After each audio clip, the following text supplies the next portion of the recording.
watching closely. What's the secret, Max? You just gotta find something you love to do and then do it for the rest of your life.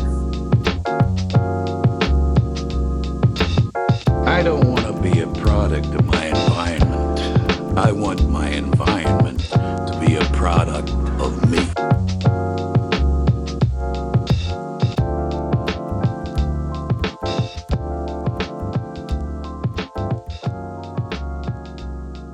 Hello, and welcome to The Establishing Shot, a podcast where we do deep dives into directors and their filmographies. I'm your host, Eli Price, and I am here alone today doing a solo pod to open up our new series on Steven Spielberg. We're going to be covering in this series what I'm calling early Steven Spielberg. So that's going to cover his movies in the 70s and 80s. I wanted to do Spielberg, but I felt that it was a bit overwhelming to take on his whole filmography all at once. So it kind of breaks into thirds really well in an early, mid, and more recent kind of break up there for his filmography. And so I decided, I was going to cover his early films and see where we went from there. So we'll be covering films starting with his early TV movies like Duel, which we will cover next week, along with his other two TV movies called Something Evil and Savage. And we'll go all the way from Jaws to E.T. to The Color Purple, and we'll end on Always, which was his last film of the 80s.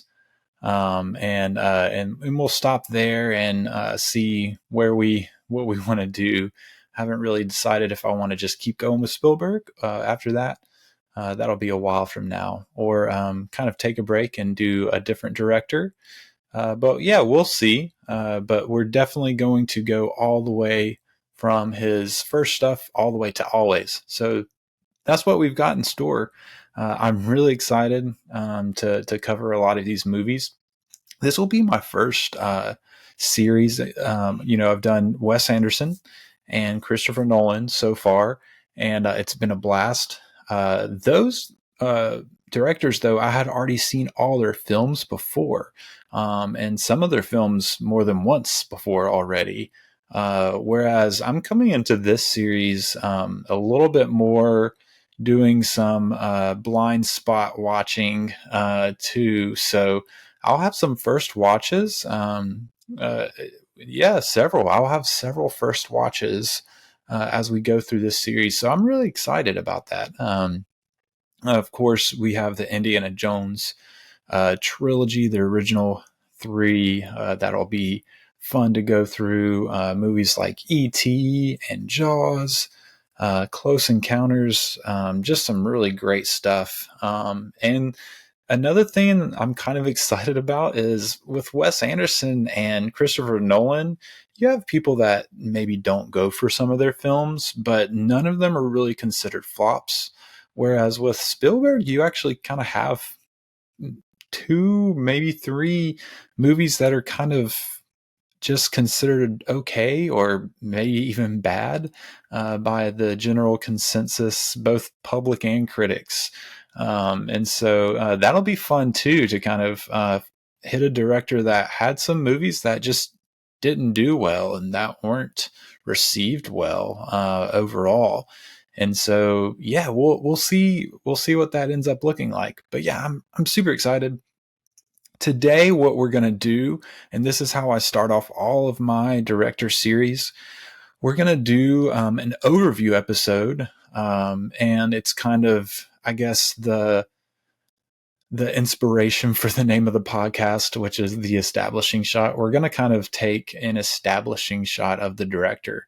So we're going to look at Spielberg's biography, kind of his childhood and his early years, a little bit of his life. And then we're going to kind of do an overview also, or an establishing shot, if you will, of his techniques, his directorial techniques that he uses, and also some recurrent themes throughout his work. We're going to look at all of that in today's episode, kind of piece by piece, just as I said it just now. So we'll start off with his biography, his history, who he is, what his childhood was like. Then we'll kind of transition there into just kind of talking about a little bit of his inspirations, his filmmaking philosophy, and then go into his techniques, some techniques that we're going to be looking for to keep an eye on as we watch through these movies. And finally end up, like I said, with his themes, some recurrent themes we're going to look at. So yeah, I'm excited for this series. I have a few actually resources that I'll recommend at the end of the episode that I'm kind of using to research for this series. And so yeah, let's just kind of jump right in. I always like to think through, okay, what was the first Spielberg movie I ever saw? What was the first, movie of this director I saw? What memories do I have? And Spielberg is interesting. So he's definitely, he's the oldest director. The other two directors, their debuts came out after I was born. Now I was still young in the late 90s when Wes Anderson and Christopher Nolan were putting out their debuts. But I was, alive, and I was alive and kicking. And so this time Spielberg obviously has some movies that all of the movies that we're going to be covering came out before I was born. And so that's a bit different as well for me, as well as having, some blind spots. But yeah, I was thinking through Spielberg movies, and I know I've seen several. I saw several of these growing up. I obviously watched Indiana Jones movies growing up at some point. I don't have any distinct memories of them. I know kind of the generation before me, that was like their kind of golden calf was the Indiana Jones movies for their generation, and watched them over and over. I don't really have that kind of relationship to Indiana Jones movies. It's funny, I've heard people say, talk about when you think about Harrison Ford, do you think of Han Solo or Indiana Jones? And I think for my generation, it's generally Han Solo, whereas for maybe the generation before, maybe they think of, Indiana Jones instead of Han Solo. But yeah, for me, born in the early 90s, it's always Han Solo. But yeah, Indiana Jones, I definitely saw them growing up. E.T., I'm positive I saw E.T. growing up. But again, I don't really have distinct memories of any movies of Spielberg's. Hook, I know I saw. I have a couple of distinct memories though, of movies that we're not covering in this series. One is the Jurassic Park movies. I have a memory of, it's a fuzzy memory. I know it was when I was young. I was definitely probably like maybe 8, 9, 7, somewhere in that range probably. My grandma showed me a Jurassic Park movie.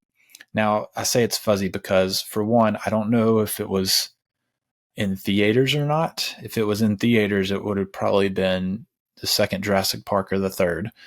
But it might have been at her house, and if it was, it might have been the first Jurassic Park. I don't remember. I just remember my parents being a little bit upset because those movies are PG-13 and I was still young, and my grandma just like let me watch Jurassic Park movies.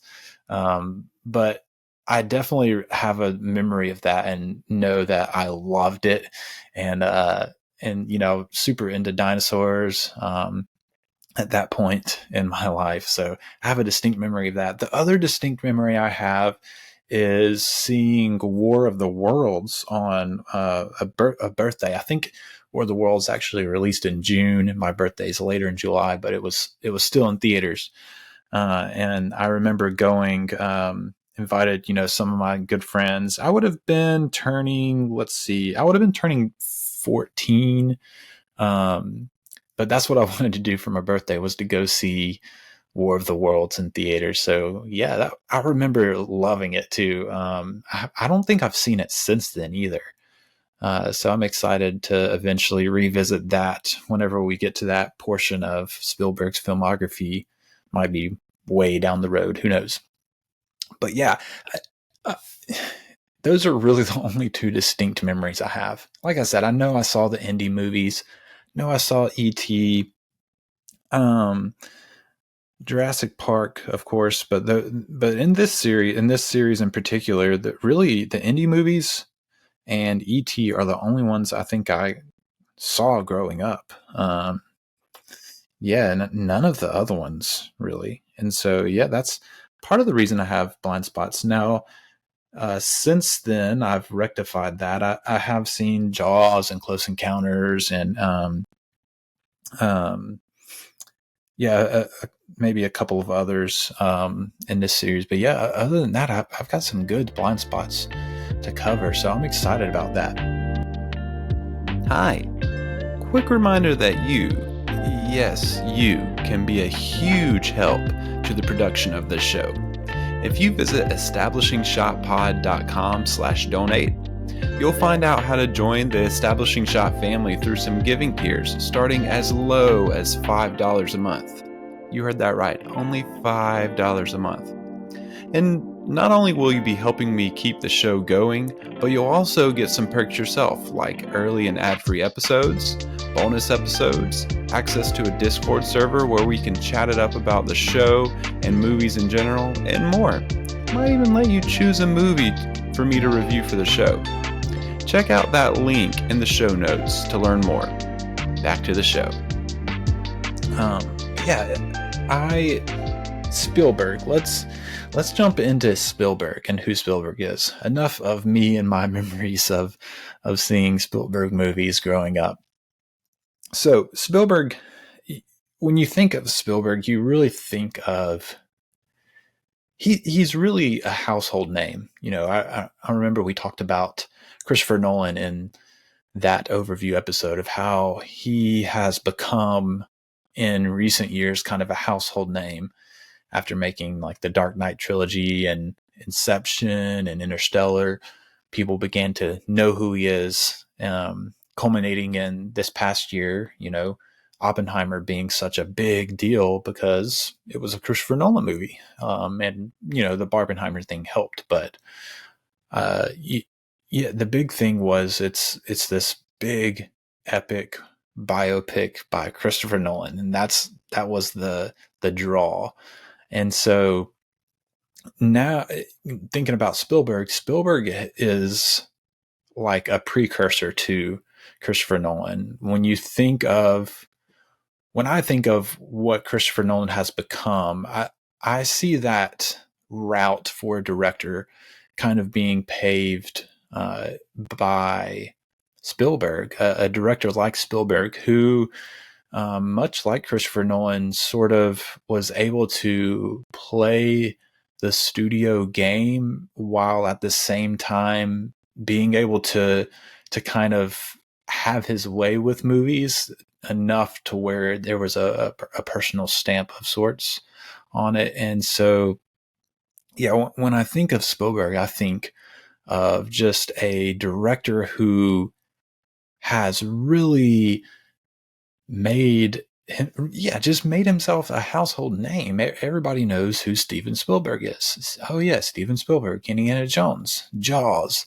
Even some people might just recognize him from being at the Oscars so much, so many award nominations, or that sort of thing. And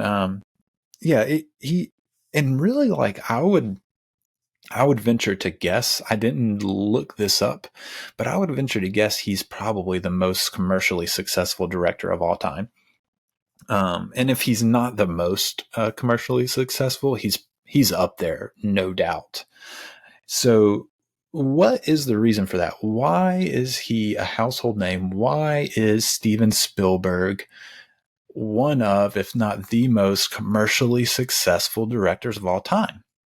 Well, I think one of the reasons is he's just such a genuine director. He is one of the most genuine directors of all time. He has his legendary stories, and we'll kind of talk about that. That kind of comes with the job, having these kind of legendary stories talked about you, or maybe even exaggerating some yourself when you do talk shows or whatever, interviews. That just comes with the field. Everybody has those that are like him, but when I say he's genuine, what I mean is you can kind of tell that Steven Spielberg likes what he likes. He knows what he wants, and he wants what he wants to make. When he's excited about a project, he throws himself into it, and it comes across on the screen. And a lot of that comes with he has this air of humility. There's very little pretension in him. Now, he's confident. You watch any interview with Steven Spielberg, you can tell he might not have always been that way, but he has confidence. He knows what he wants. He knows that he's good at what he does, but there's not pretension in it. He has this air of humility, and he seems to have always just known who he was as a filmmaker. He doesn't do a whole lot of trying to do things he's not good at. There's probably some parts of his career that he does a little bit of that, and we'll get into that as we go through the series. But he knows what he's good at. He knows what he's not good at, and he really leans into what he's good at, and it comes across as just genuine because he's excited about it. He's good at it. And he's really trying to just put something out there that he himself is going to be excited about. And I think that's an important thing as we go through this series. Spielberg, when you hear him talk about his movies, he's excited about them. There's not this artsy fartsy pretension. He's just like, man, I am excited about this movie because it's something that I would want to watch if someone else made it. And really, like, what that leads to is, a major reason why he's a household name is simply the fact that people love his movies. And when I say people, I just mean the general public. Just anyone you talk to can name Steven Spielberg movies they like. People like his movies. Why is that? Well, I think he's just a filmmaker who seems to have tapped into what people want to see on screen, unlike any other director. Is it spectacle? Yes, he knows how to make a spectacle. He knows how to use the big screen to do big things, exciting things, epic things that draw people to want to see his movies on a big screen in a loud theater, right? His spectacle is part of it, but what the spectacle is accompanied by this earnest emotion. And it's almost like Steven Spielberg's films wear their emotion on their sleeve. There's so many great filmmakers that sneak the emotion in, or even like when I think back to going through the Wes Anderson series, who is one of my all-time favorite directors.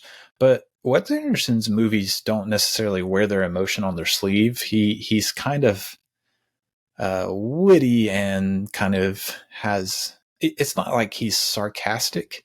It's not like the emotion is not genuine when it comes across, but it kind of sneaks up on you because so much of his film is so precise and so dry that when that genuine emotion appears, it kind of sneaks up on you. Whereas with Steven Spielberg's movies, the emotion is in your face. It's right there. It wears its emotion on its sleeve. And I just think that people really love that. And that could be a weakness, having your movie wear its emotions on its sleeve. But Spielberg, because he's such a genuine filmmaker, it comes across as genuine, and people see it and people love it. He wouldn't, if it was a bad thing the way he did it, then he wouldn't be as successful as he is. But I do want to make this transition by quoting Steven Spielberg. He says in Time magazine in 1985, quote, "I can always trace a movie idea back to my childhood," unquote.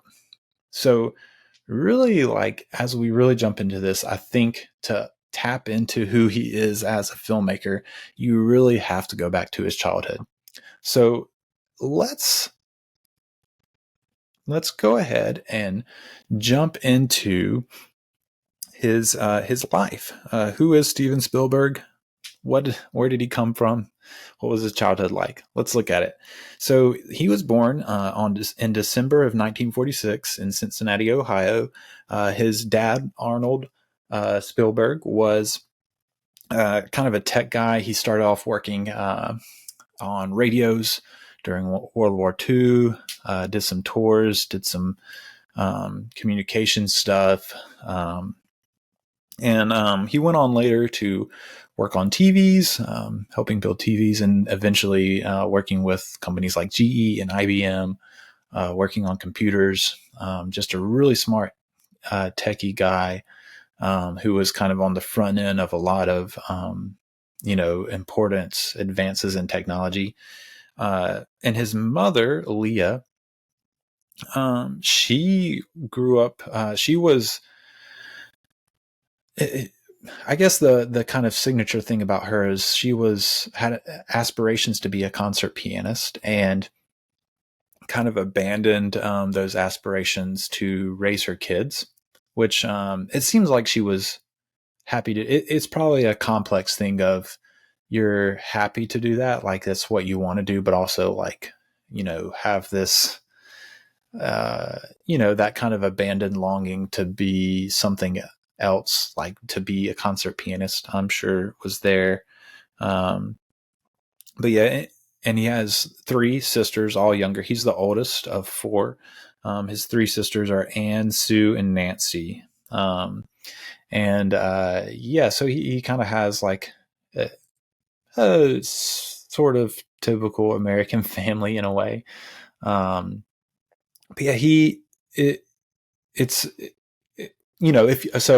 if you've seen The Fabelmans, which came out at this point a couple years ago, after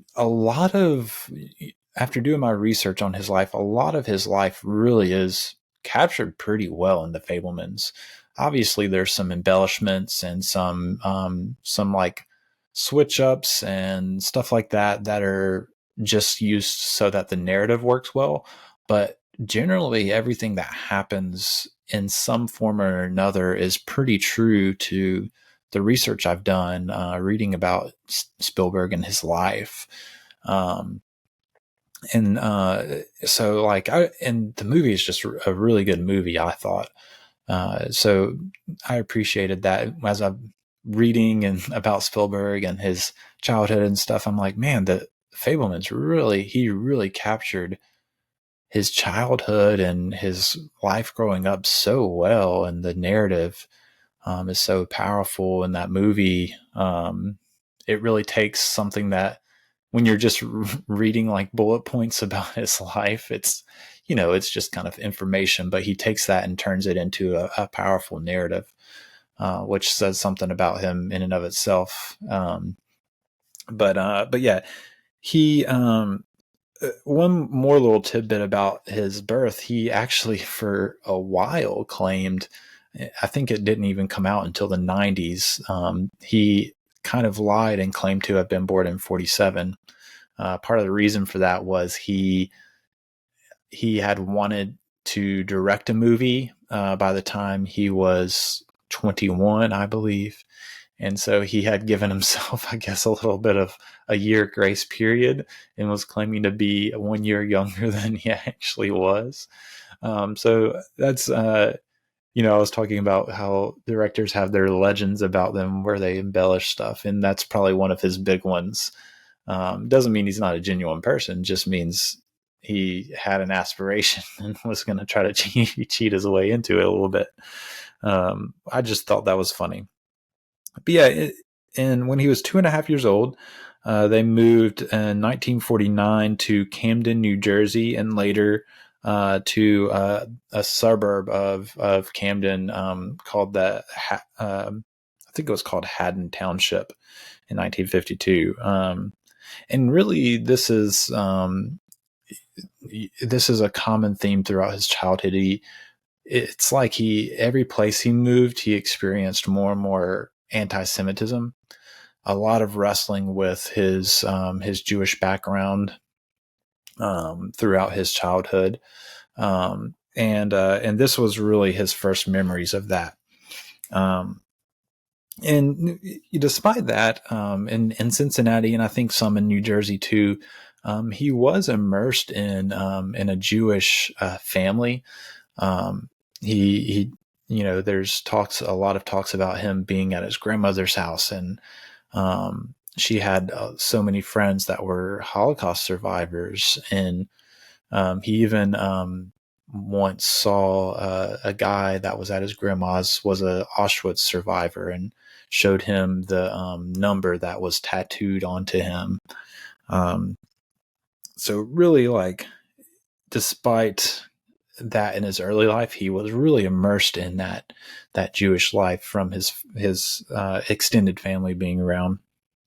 But yeah, earlier in 1952, he saw his first movie. This is he's talked. You can find interviews of him talking about this, and it's kind of depicted briefly in the movie The Fabelmans. His dad took him to see Cecil B. DeMille's The Greatest Show on Earth at the Westmont Theater in New Jersey, in Camden, maybe. But I'm not really sure what the theater is, to be honest. I didn't write that down. But he talks about how he thought he was going to a circus. And he was confused because they were standing in line by a brick wall and he didn't see the tent. He was wondering where the tent was. And finally he realizes they're sitting down and it's a screen, and you realize, oh, it's not a circus. It's a movie of a circus. And he was just fascinated by it. And he even fixated, another thing depicted in The Fabelmans, he fixated on this train wreck that happens in the movie. And he even got electric chains and he wanted to recreate this wreck with this electric chain set that his dad got him, to his father's disappointment, probably wrecking up the train set he got him. He did, I think he did make a film of that. In the movie The Fabelmans, it shows him kind of going straight from the movie to wrecking the train set and filming it. And I think there's actually a little bit of time removed there. He did, when he did get his hands on a camera, he did recreate that. But it wasn't until later. But yeah, he had, so you have that sparking his interest in film very early on, 6 years old, maybe even 5, actually, because his birthday's in December. So he probably was still 5 at that point. Sparking his interest in theater and spectacle, especially with his fixation on the train wreck. And then also in these early years, he has memories of outings to Philadelphia, where they would see dinosaur skeletons in museums and steam trains and that sort of thing. And all of these like things that he would go back to in his early childhood, from Holocaust survivors to dinosaurs to trains to just the spectacle of the movies, all stem back to there. And it really came out, his imagination would run wild as a kid. From early on, he and a lot of his imaginations actually his imagination would run so wild that it would scare him. He had some fear and anxiety a lot as a child. He remembers this tree outside of his window that would blow in the wind and cast shadows and would just freak him out, I guess. And he he has, I guess, vivid memories of that. And he even in as he got older and his sisters got older, he would terrorize his sisters. His imagination, he would they both him and his sisters tell stories of him like that. I think I remember this one story that they tell of where he would get this skull. I don't know if it was like I guess it was probably a pretend skull, and he would like drip wax, like colored wax on it, so it would look like blood. And he would throw it in. He would put them in a closet and throw the skull in there with them, and lock them, like hold himself against the closet so they couldn't get out, and they would be screaming. And it's funny, Spielberg was recalling that, and in one interview I saw, and he was like, I want to say like I regret doing that, but I don't. It was fun, which is just so funny to me. And his sisters seem to be doing okay, so they don't. I don't think they had really any lifelong trauma from that, luckily. But yeah, another childhood anxiety stemmed from just falling behind in school. He would learn later on in the 90s, when he was in his 50s, or maybe even, it might have even been later. He might have been 60 before he found this out. But he found out later in life that he was dyslexic. He got diagnosed with dyslexia. So that probably had a lot to do with his struggles in school. But it caused a lot of anxiety as a child, because his dad was a really smart guy, a tech guy. And, that kind of classic American son not living up to the expectations of the father kind of idea was happening there. And so he had that. But yeah, he went to Hebrew school, and really, like, as he progressed in school, he started to feel, even though he was in Hebrew school, he still is living in this suburb that's primarily Christian, and starts to feel more and more disenfranchised from his Jewish heritage, wanting a Christmas tree put up because all of his friends have Christmas trees put up. And so that would be a struggle through his childhood as well. But yeah, another movie that he remembers vividly is seeing Snow White in either 53 or 54. He saw it, and he actually remembers being terrified by it, especially the part where the tree and the forest grabs her. And that would actually come out again. Well, just like the Snow White, he produced the movie Gremlins. And so the Gremlins watched Snow White in that movie, which probably was influenced by Spielberg. But also, and I think, I want to say, I haven't seen Minority Report, but I was reading that there's a bit of a tree grabbing someone recreation of some sort in Minority Report. And if I'm wrong on that, it's not my fault, because I haven't seen it. I'm just going off of things I've read. So don't blame me if that's wrong. But yeah, in 1955, Arnold Spielberg, his father, joins a GE computer team in New York. And so this really, Spielberg is 8 or 9 years old at this point, and this really begins. His father already was a hardworking dad, working all the time, but this really amplified the kind of absence of his dad, that kind of missing father figure. It's kind of complicated. It's not like his dad wasn't putting effort toward trying to be, as we'll see as we look through his childhood. His dad wasn't trying to keep a distance. He did put effort, but he was just a hardworking guy and was very, very committed to his work. Um, and so in 55, he's gone all week. He's in New York. I think I read that he would stay at a YMCA in New York all week long and come home on the weekends and then go right back up to New York to work. So he was just gone a lot. And like I was saying, his dad wasn't just cold and removed. He did put effort. Spielberg actually has a very distinct memory of one weekend his father loaded him up in the car, and they drove out into the country to this field, and Spielberg didn't know what they were doing. And they get out to this field and lay down, and they're looking at the stars, and it turns out his dad had heard there was going to be this comet.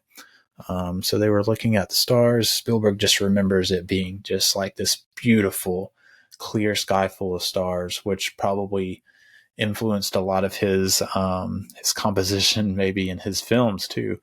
But it turns out there was not just a comet; there was a whole meteor shower that they watched out in this field. And I can only imagine, being 8, 9 years old and just gazing in wonder at this and becoming eventually a filmmaker. And you have this just one wonder-filled, awestruck memory of this meteor shower as a kid, and having that influence your visual style and your the way you just think about the grandness of movies, I guess. Just from there's just all these little cool little things that he remembers from his childhood that you can see how it could influence, him as a filmmaker. But yeah, so I had mentioned earlier he didn't film his electric train right away, and that's true because his mom got his dad a Kodak Brownie 8mm camera for his birthday in 1957. A few years after he saw The Greatest Show on Earth.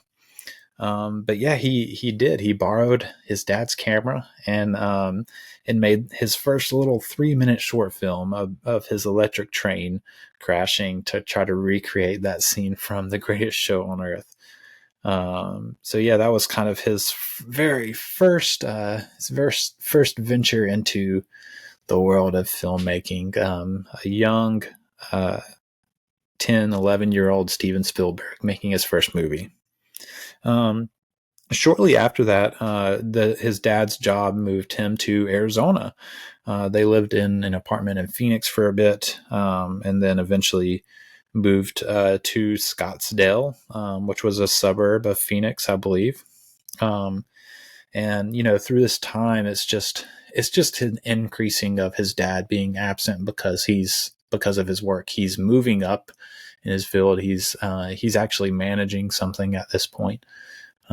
So just tons of hours at the office. And then on top of that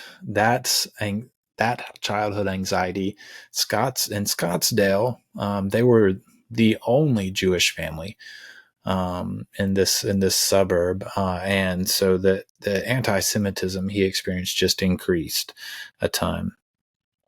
But even still, even with the anti-Semitism and the becoming more and more like disillusioned with his Jewish heritage, at Ingleside Elementary, where he was at from 57 to 61, he has this memory of seeing his first archival footage of the Holocaust at school.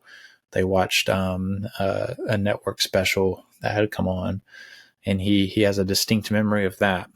But even with kind of the disillusionment and the feeling out of place, both in his family and at school, that kind of he just had that kind of childhood where he was he was different enough at home where he didn't feel like he fully belonged there. Not to any fault of his parents or sisters necessarily. He was just that sort of kid. And that was that way at school, probably even more so at school. Just the feeling like an outcast, feeling like you're outside of the normal, and he just wanted so bad to be normal. Well, he joined eventually the Ingleside Boy Scouts, and he did find a bit of a place to fit in a bit there. He was known for his storytelling around the campfire. Imagine that. And he really was working toward becoming an Eagle Scout, which is the highest level you can reach.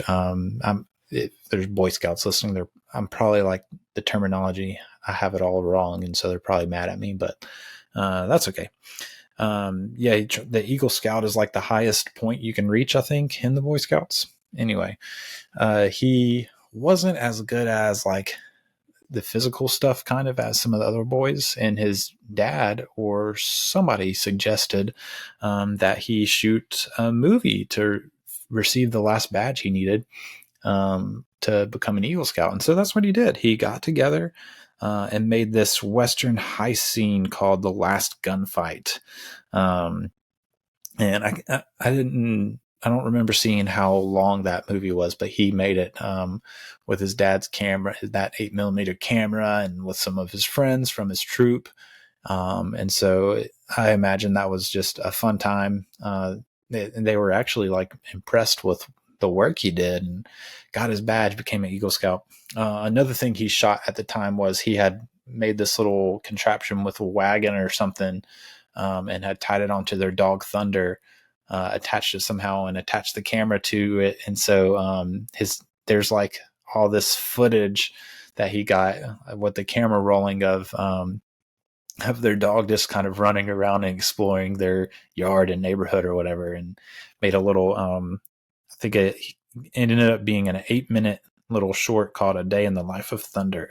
So there's just some fun little memories he has that kind of inform his filmmaking later on. But yeah, in 1960, his dad was sent to Moscow as part of a engineers exchange program. And one of the cool things that happened out of that was that, again, was kind of an inspiration for his filmmaking later in life, was that his dad saw Francis Gary Powers. He got to see his shot down U-2 spy plane, and I think got pictures of it and showed those to Stephen as he got back or whatever. And that pretty sure the movie Bridge of Spies deals a little bit with that in some way or another. Yeah. Mm-hmm. Francis Gary Powers is in that movie. So yeah, that's a little bit of a starting point, I guess, for being interested in that story, or at least an adjacent story to that. But yeah, he in 1960 is that summer is when he really he started really digging into the film world. He said that he spent all his summers, or all of his Saturdays that summer at the cinema. And this is the summer where he saw Psycho for the first time at a drive-in. So that was a big deal, And then in 61, he goes to senior high school. From 61 to 64, he's at his high school in Scottsdale. And in 8th grade, he shoots a Western for a school project. It's kind of like a what do you want to be when you grow up project. And he shot a film because he was at this point already thinking that he wanted to go into filmmaking in some way. He shot during this time. He shot a 8mm film of an Arcadia High School play. He shot a little movie called Fighter Squad. It was a 15-minute film. A cool thing he did in that little film was that he actually found some World War II archival footage and kind of spliced it into his movie. He got his dad somehow got him access to the cockpit of an actual P-51 fighter jet. I assume it's a fighter jet. Someone might get mad at me for getting that wrong too, but I only have so much time to research all this stuff, so can't make sure all my planes are exactly named right in my notes. But yeah, and then his dad actually built like a little cockpit set of sorts for him in their backyard as well. So he made that little 15-minute Fighter Squad movie and spliced some archive footage in there so that it looked much bigger than it actually was, which is pretty creative and cool to do as a kid. And during this time, he started holding regular screenings of movies at their house.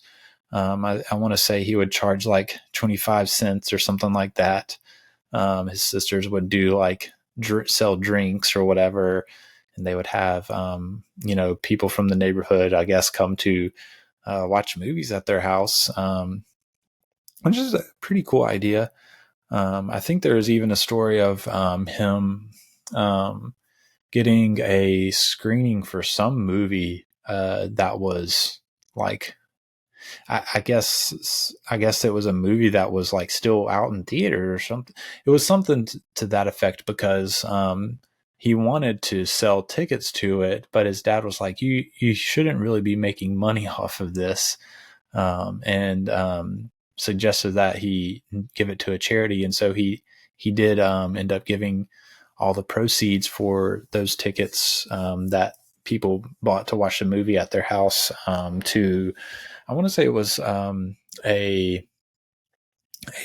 organization for disabled children, which is really cool. And so, yeah, he starts that at this time. And yeah, all of this time too, unfortunately, is also in the midst of all of his diving more and more into filmmaking, is also a time where his parents were becoming more and more distant from each other, more and more tension between his parents. And so really, like, his time filmmaking and editing his little movies and going to the cinema every Saturday was really an escape from that, in a way. And I think that kind of probably too informs the sorts of movies he made. A lot of his movies are just kind of escapist movies. They're movies that where you escape into a world bigger and grander than the one you normally are in. And so you can see kind of the beginnings of that in his childhood there. In 1962, he made a 40-minute 8mm color film called Escape to Nowhere. And he used an arid landscape not far from their home. I think it was supposed to be set somewhere in North Africa or East Africa or something like that. And he used his parents' Jeep and these fake German helmets. A lot of his friends helped him make it. They were, his friends were the actors and whatnot in the movie. And he actually won, he got it in this Canyon Films Festival in Phoenix, I believe. It was like an amateur film festival. So, for amateur filmmakers. And he actually won a prize at that film festival with this 40-minute Escape to Nowhere short film. And he won a Kodak 16mm camera. And yeah, his dad suggested that he traded in for an 8mm because 16 millimeter film was expensive. It's almost like it's the beginning of him dealing with like a producer director relationship. His dad's like, the film's too expensive, we've got to get a cheaper camera. And so yeah, he ended up he went with his dad's advice, and he traded that Kodak 16 millimeter in for a hope I'm pronouncing a Bolex, I guess, a Bolex H8 8mm camera, and I guess the 16 millimeter was worth enough where he was also able to get a Bolex sonorizer along with the camera, which was a sound device, and so that's pretty cool. I think winning a little prize at a little film festival that early on, he would have been 15, 16, around that time. So pretty cool. In the summer of 62, he visited Warner Brothers a lot on a tour. And I think he tells a story um, of going on. He was on the tour bus, and they made a stop, and there was a bathroom break, and he said he just stayed in the bathroom, and he stayed in there for a long time until he couldn't hear anything, and came out, and he was just there on the lot, and the tour bus had left without him, and so he just walked around, and there's kind of even legends about him, showing up again and putting his name on a door or something, which I don't know how much truth there is to all that. And I'm not even sure if that's at the WB or Universal, which he also spent some time at Universal. But yeah, just a fun tidbit there. And then sometime in the fall of 63 or early 64, I'm not really sure, he visited Universal and had a connection through his dad. And I want to say it was a connection that set him up with Chuck Silvers, who at the time was the assistant editor for the Universal Television. And Silvers ends up giving him a little tour of Universal, and he kind of hits it off with Silvers, obviously trying to network and, get his foot in the door. He knows he wants to make films in some capacity. But yeah, that's the kind of that relationship with Chuck Silvers ends up being really important for him. So that's kind of the genesis of that. But in September of 1963, his dad left for San Jose, California to work for IBM, working on a computer, some sort of, leading technology computer work that he was doing for IBM. And then eventually the family follows him to San Jose in March of 1964. Right before, though, they left for San Jose, he made his very first feature film. It was called Firelight, and it was 2 hours and 15 minutes. Pretty long for a first feature film. And it showed at the Little Theater in Phoenix. Now, you can actually see like very, very small pieces of this. I don't think the whole film is out there anywhere. I looked, believe me. There's several things of his early work that you just can't find. It's not out there. There are a few though where you can watch like short little clips, like actually his little Escape to Nowhere film. You can actually see a little bit of that. There's little pieces of it, and it's actually I think in The Fabelmans, that's the one that it's either that one or the one he did with his Boy Scout troop, The Last Gunfight, or maybe actually both are shown in I think both are shown in The Fabelmans. But the Escape to Nowhere one is the one where it's kind of like a war, and it shows this like pan at the end of things where there's one soldier left standing, and it pans, and you see all like the dead soldiers, which are, his friends laying there. And yeah, that one is in the Fablemans, and you can watch like short little pieces of it that people have found and put on like YouTube or whatever. Um, and it's really crazy how I was watching that and I was like, this is just like they recreated it in the Fablemans. And I thought that was so cool.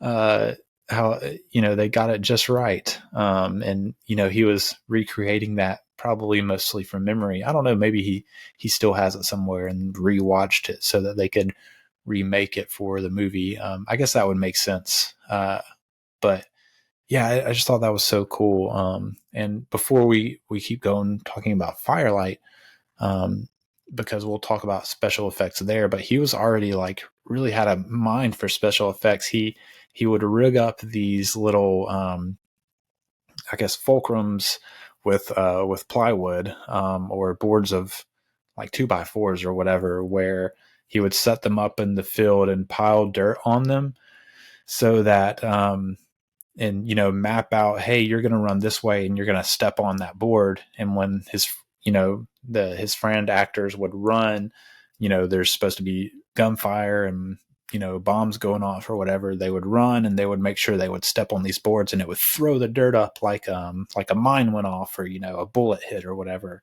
So just having that mind for special effects, he already had it that young, which I thought was really cool.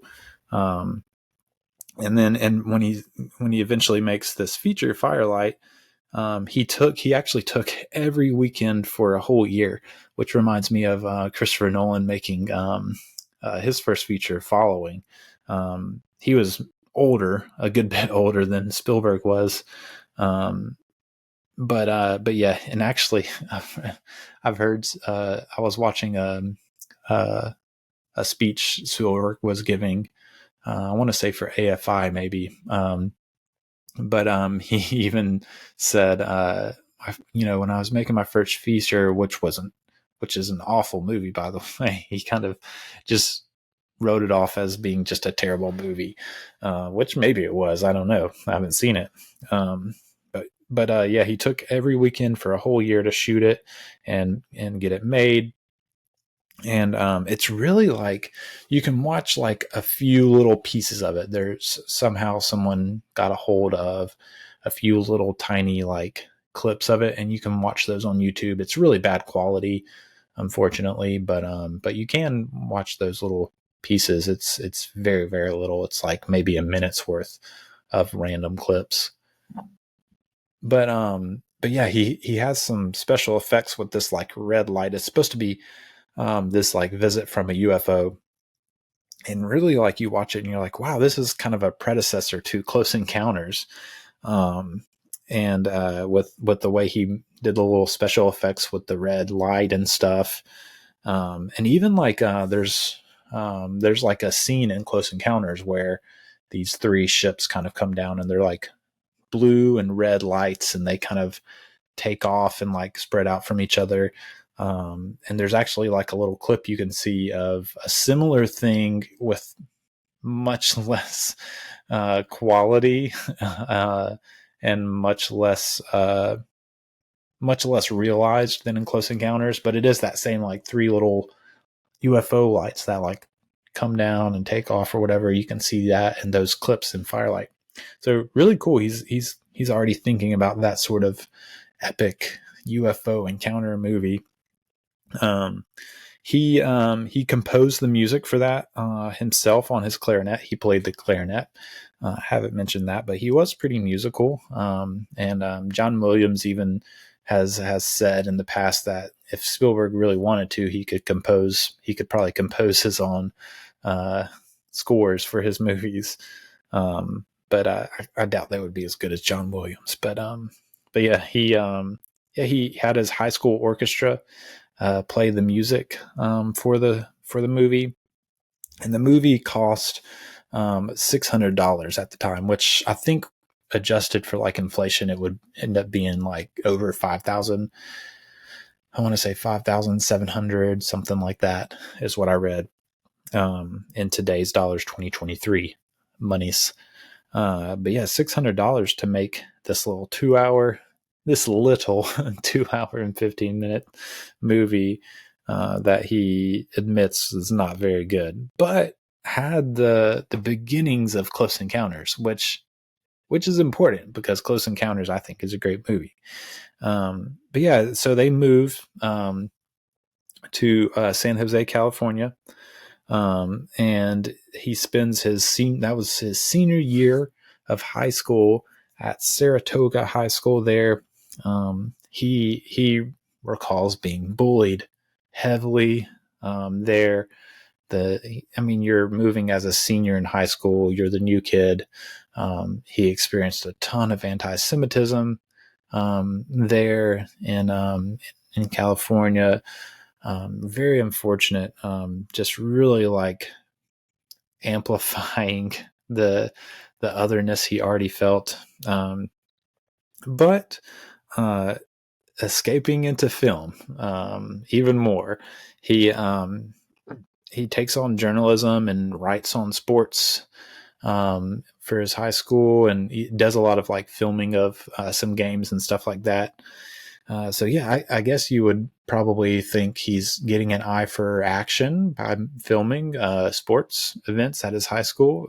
I hadn't really thought about that before, but probably so. He remembers making a 3-minute short with a classmate about JFK. Even had like, it was maybe, from what I got, I haven't seen it. I don't know if you can see it, but from what I gather, it was like maybe his first venture into the silhouette, which is kind of a visual motif that he uses. And then May of 65, he shoots Senior Sneak Day, which if you've seen the Fabelmans, you recall the little sequence where he shows the day at the beach that all the seniors kind of, I guess it's like skipped with the school's permission kind of thing. And in that, he actually too kind of recreates stuff from Hitchcock's The Birds with the way he would he cut like going back and forth between like people laying there on the beach and some birds, some seagulls, I guess, that were approaching. So pretty funny there. And actually like one of his biggest bullies did actually like congratulate him on the film. I would imagine it's amplified for narrative purposes in the Fabelmans, that whole sequence. But that did actually, there was something of that sort that actually did happen that he recalls. So yeah, he graduates high school. He decides to go to college. A big reason was because he did not want to go to Vietnam, did not want to get drafted. Understandable. And so he another reason he did want to go was to go to film school. Unfortunately, he did not get into USC or UCLA. He just didn't have good grades. He just didn't do well enough in school. And so both of those film schools rejected him, and he ended up going to Cal State in Long Beach, where he studied humanities there. He was there from 65 to 69. He lived with his dad for the first year he was there, and then in the summer, okay, so before he starts college, in the summer of 65 is when his parents split up. And so his mom, I think, I don't know if she moved back to Phoenix with his sisters then, or if it was a year later when the divorce was finalized. But yeah, his parents did split up in the summer of 65. He actually, going back to his relationship with Chuck Silvers, he works with one of Chuck's assistants at Universal. It was a kind of an unpaid gig he did, doing a lot of running around. And then he kind of was notorious for being like the kid on sets. He would just do whatever work he needed to get done, and then just walk around and try to watch sets, watch films being made. And there's he tells a story, and I think others do too, of him getting kicked out of a Hitchcock set. I can't remember even what movie it was, but like a third, I think Spielberg says he got kicked out by a third assistant director. And so, kind of one of those things like, hey, what are you doing here? Oh, I'm just watching. Well, it's a closed set, so you have to leave, sort of thing.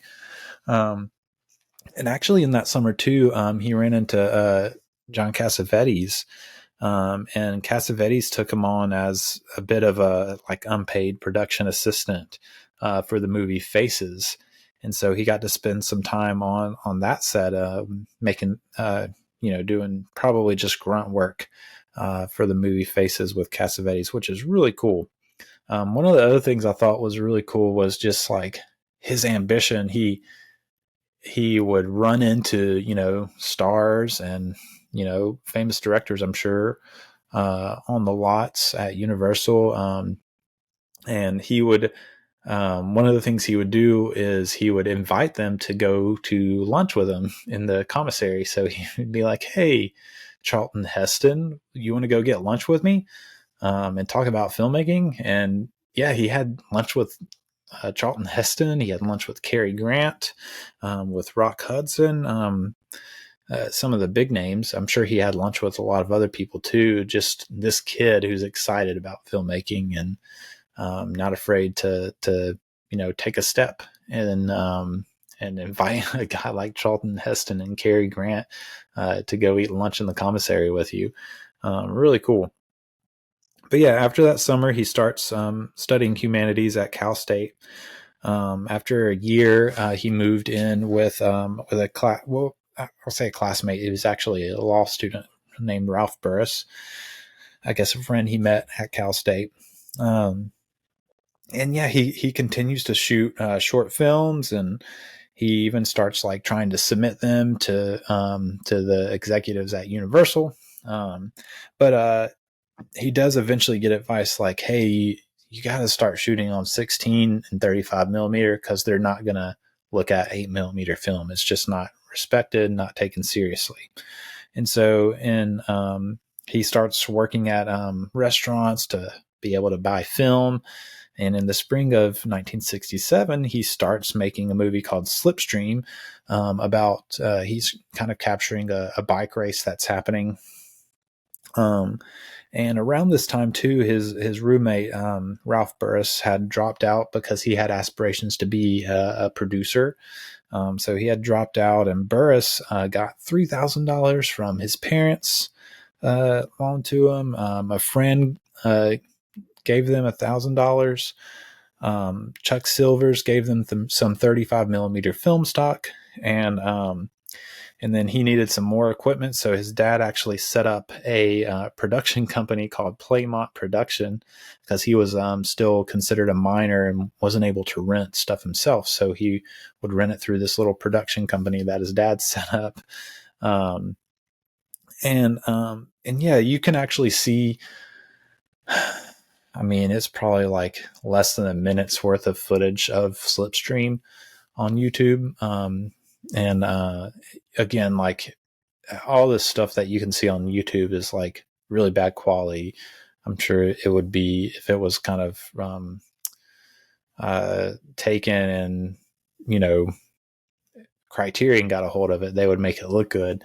But yeah, it's bad quality, but you can watch a few clips of Slipstream, but they just didn't finish it. They just didn't have enough money, and it just never got done. The movie Slipstream. So yeah, jump to January of 1968. He is the first time he met George Lucas. He was at a film festival of some sort, I think a student film festival maybe, and he saw a screening of Lucas's THX 1138. And so he had gone backstage to congratulate the filmmaker, and there was George Lucas talking with Francis Ford Coppola. And so that was the first time he met Lucas and Coppola, I guess. Yeah, that would be the beginning of a long friendship and partnership. So that's a really cool thing. In July of 1968, he sets out to make a 35 millimeter short film called Amblin. That's ambling without the G, of course. And he brings on his friend Ralph Burris as his production manager. His sister Anne actually, I think, helps write some of the script or dialogue or something. And I say dialogue, it's mostly really a silent film, I think, as far as like, I don't know how much dialogue. I did watch it. This is another thing. You can watch this movie on YouTube. And it's really bad quality. I know there's good quality of it out there because you can watch like a short trailer of it that is in that really good quality that someone has out there somewhere. I don't know if you can maybe purchase it, but it is for free on YouTube. It's just really a bad quality, grainy print of the movie, unfortunately. So I thought it was good and interesting, not great, but also like I can't really like say that with confidence because I watched a bad. It was bad both sound and picture quality, so that was pretty distracting. So I can't really give it a fair shake of what I think about it. But yeah, he shot this mostly in the Mojave Desert. He had is really just two actors mainly, a guy and a girl.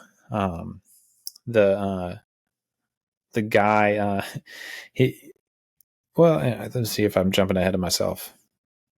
No, so the guy in the film is kind of supposed to represent him. He's kind of he has this guitar case, and it's like he's posing as like this hip guy, this hippie, and this girl is kind of has a hippie hitchhiking kind of. They're both trying to hitchhike together, is what it comes down to, and so eventually you find out that his guitar case is not a guitar, but all these like some books and some soap and toilet paper and a nice shirt and tie.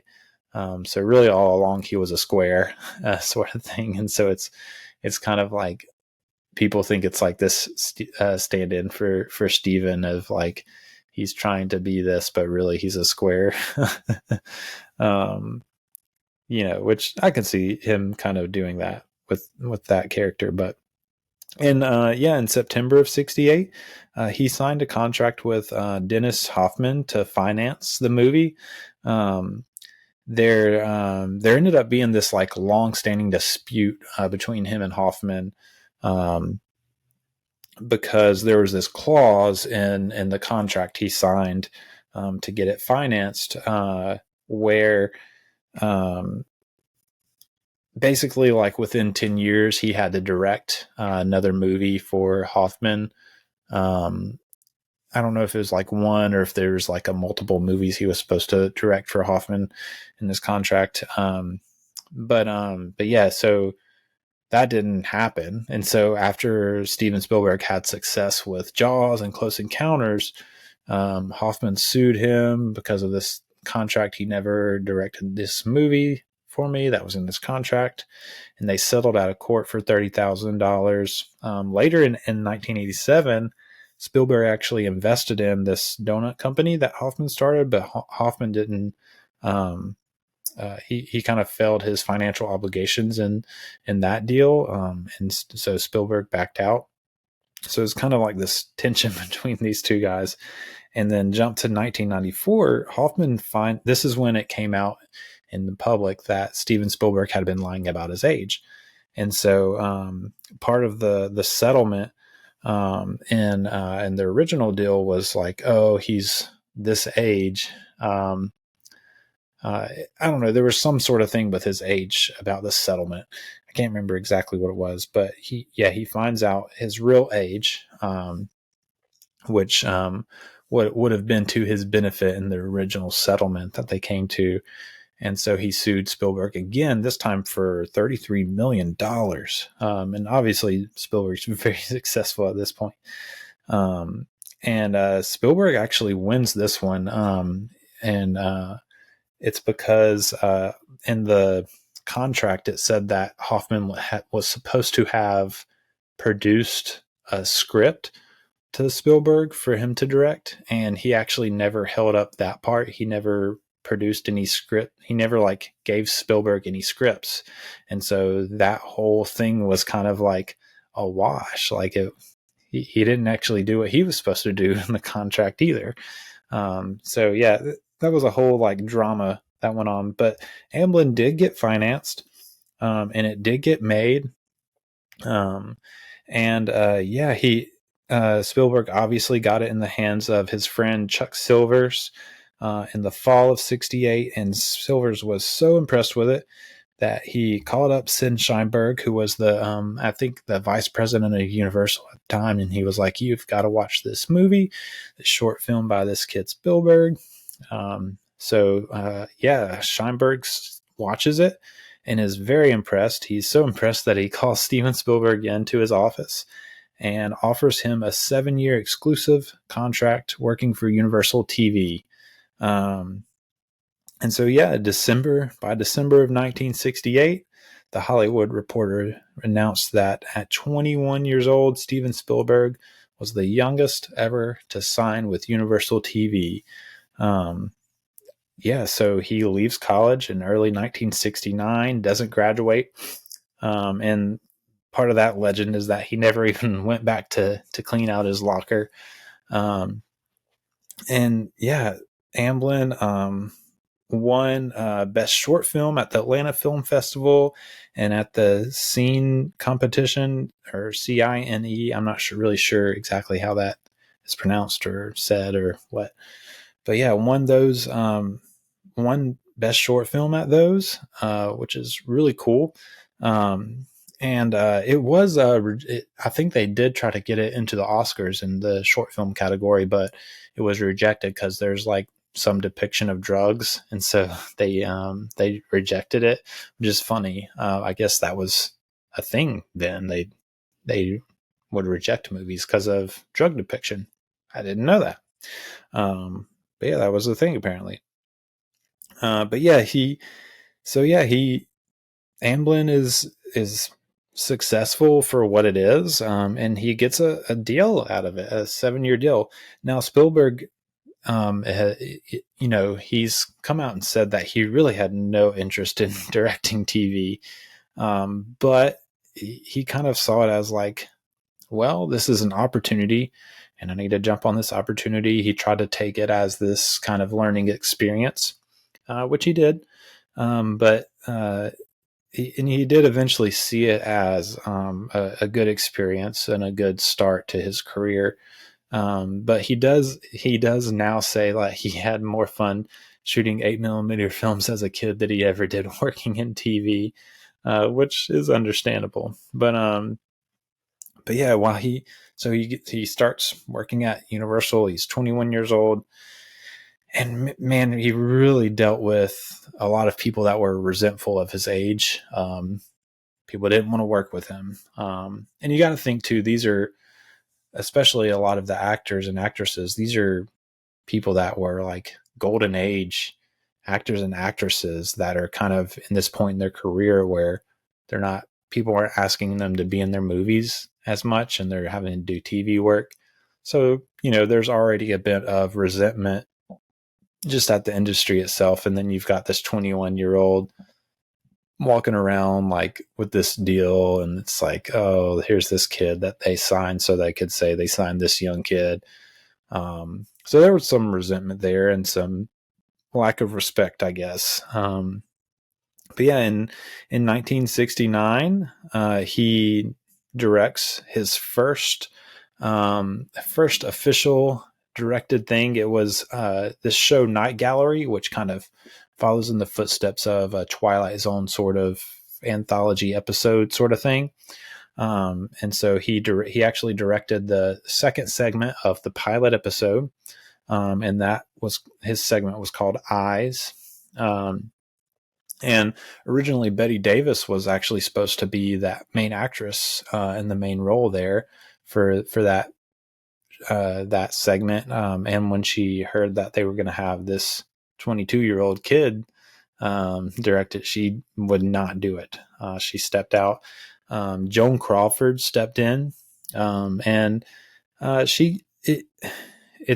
like this little, like, weird kind of relationship, because she did like Spielberg's ambitiousness, and would even like stick up for him later on in his career, his time at Universal, working in TV there. And so, and yeah, but at the same time, she apparently had a lot of baggage and was just like really hard to work with as an actress. And was at a point in her life where she didn't remember her lines as well, that sort of thing.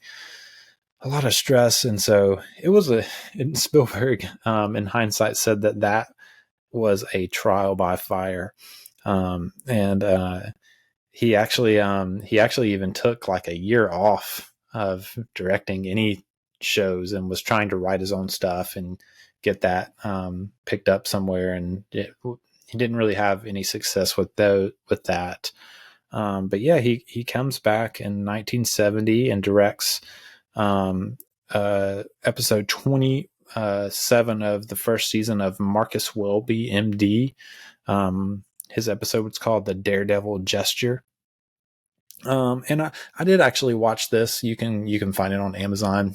And it's really a pretty standard show. I should say, in Night Gallery, man, you really do get some really interesting shots. And in researching kind of Spielberg's techniques and the way he composes scenes and that sort of thing, you get some of that in Night Gallery, which I was really impressed by, seeing his eye for stuff like that early on, his very first like paid project. And then you get like these cool, like, fancy schmancy shots that he's trying to do. Like there's one where it's kind of like looking at the reflection of one of the gems on a chandelier, and then kind of like zooms out from that sort of, or goes through it or something like that. There's this scene where Joan Crawford's character is sitting kind of in the background, and in the foreground is the doctor who's going to do the surgery that she's wanting to. She's a blind lady that's paying someone to give her their eye transplant or something. It's a really kind of goofy plot. But yeah, she's in the background, and the foreground is him walking in front of these like statues that she has lined up in her apartment. So there's really good dialogue composition in this. And he actually later on in 71 directs another Night Gallery called Make Me Laugh, which is interesting. It's not great. Again, it's kind of really goofy writing in those. But yeah, in both of those, there's this like way he composes his dialogue shots that is really good and really like dynamic, I guess. That you can kind of like, thinking through his filmography and thinking through his career, you can see that he's been composing shots that way and blocking his actors in these dialogue scenes in this interesting way all this time, which I think is really cool.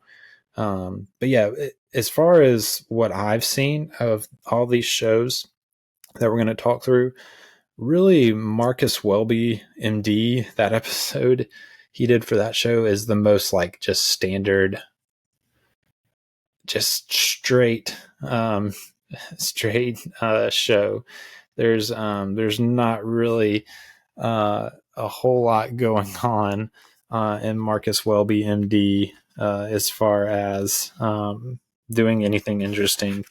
But yeah, what is interesting is like this show is about this kid who's weighed down by his age, and he's a hemophiliac, his circumstances, and it's kind of like, it kind of almost feels like Spielberg's situation, being a young guy who's weighed down by his circumstances.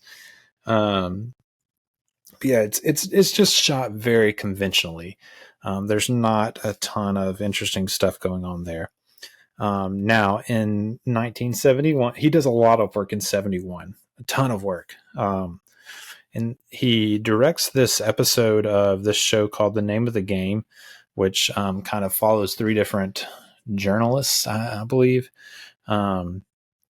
He directs this episode that's kind of like, it almost works as like a standalone movie, a standalone like special, I guess you could say, of the show, because it's actually like set in a dream sequence, where in a futuristic dream sequence that one of the journalists has, when after he kind of gets knocked out by wrecking his car. And the episode is in season 3. It's called LA 2017. And it's this like strange little episode. It really like, one of the things I thought was cool about it was it's kind of taking sci-fi seriously. Not in the sense of like, oh, it's too like, I don't know. I'm sure you know what I mean by that. It's not taking it seriously in the bad way. It's taking it seriously in a good way. And it's kind of like one of those early kind of sci-fi ventures that is taking the genre seriously, and it's not just like B movie material. Now I say that I did think that the writing was very not good for LA 2017. There's just so much banter. There's this like shtick they do where like they're talking in numbers. They're just saying numbers to each other back and forth and then like laughing like it was some joke or something. And I was like, this is really stupid writing. But yeah, it's a lot. As far as like the writing goes, I don't think it's that great. It's interesting. And it's trying to do something new and different, which I appreciate. But the writing is bad. It's definitely about environmentalism, which was maybe fresh at the time, but just feels really on the nose. But you do get these like really interesting shots. He's starting to build on his work of like building characters and their emotions with close-ups. In this one, he's starting to get a little bit more feel for shooting action scenes. Like they're underdeveloped. There's the scene where there's these guys running and the camera's like, they're supposed to be running and the camera, backing up with them, and you're seeing them run in front of the camera. And it's like, it's kind of sloppy, but you can see he's kind of getting a feel for that. So yeah, I did enjoy watching LA 2017. But yeah, it's interesting. He did 2 episodes of this show called The Psychiatrist, in 1971. It only had 6 episodes. He did episode 2, The Private World of Martin Dalton, and he directed episode 6, which was called Par for the Course. Now he does say he remembers the guy that was in charge of the show gave him a lot more directorial freedom. He was able to kind of like shoot stuff the way he wanted to, a lot more with this show. But you can't find it anywhere. I tried to find this so that I could watch it, and you cannot find it anywhere. It's nowhere. There's no physical copies of it. I looked at libraries. You can't find this show, The Psychiatrist. It only ran 6 episodes, and I guess it just didn't do well enough for them to even put it out there, in the digital era now. But yeah, these were, even though that's the case, these were a bit of a breakout for him, in the TV world. They, from what I've read, they really showed his adeptness at capturing emotion and utilizing the camera to its maximum potential. There were even, there's this story of I don't remember which episode it was, but this guy calls either Chuck Silvers or Sid Sheinberg, who we've talked about. They're like, hey, you've got to come see this. I've never seen, the cast or the crew like crying while we're shooting. He was shooting this scene. I think a kid was involved or something. And the cast and the crew were apparently just overwhelmed and crying as they're shooting this emotional sequence. And so, just his adeptness at capturing emotion was very apparent. And this landed him the job shooting the first episode of Columbo called Murder by the Book. Spielberg, when they sent him the script for this, he actually saw this as he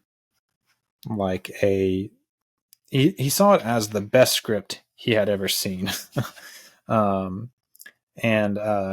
He really because of that, he really tried to make the most out of his budget to get the most out of this movie that he possibly could. I thought this was really good. Out of all of the TV show stuff I was able to watch that he did, this was definitely the best work. It's a good script. You've got good, probably the best actors as far as where they were at that point in their career that he was working with. He has these really interesting low angle shots, these zoom outs from other things to characters, where it's focused in on something in a room, but then it zooms out and it's like the wide shot where you see the characters in screen. Again, these compositions, there's these moments where there's 2 or 3 characters on screen, and just the way he composes the dialogue is just between them is just very interesting, and really, I guess, adds to whether it's tension or the drama of the scene. You can just really see he's good at this. And then you have interesting examples of transition shots and stuff. There's these transitions where the car drives up right up on the camera where the headlights close up, and it uses that as a transition.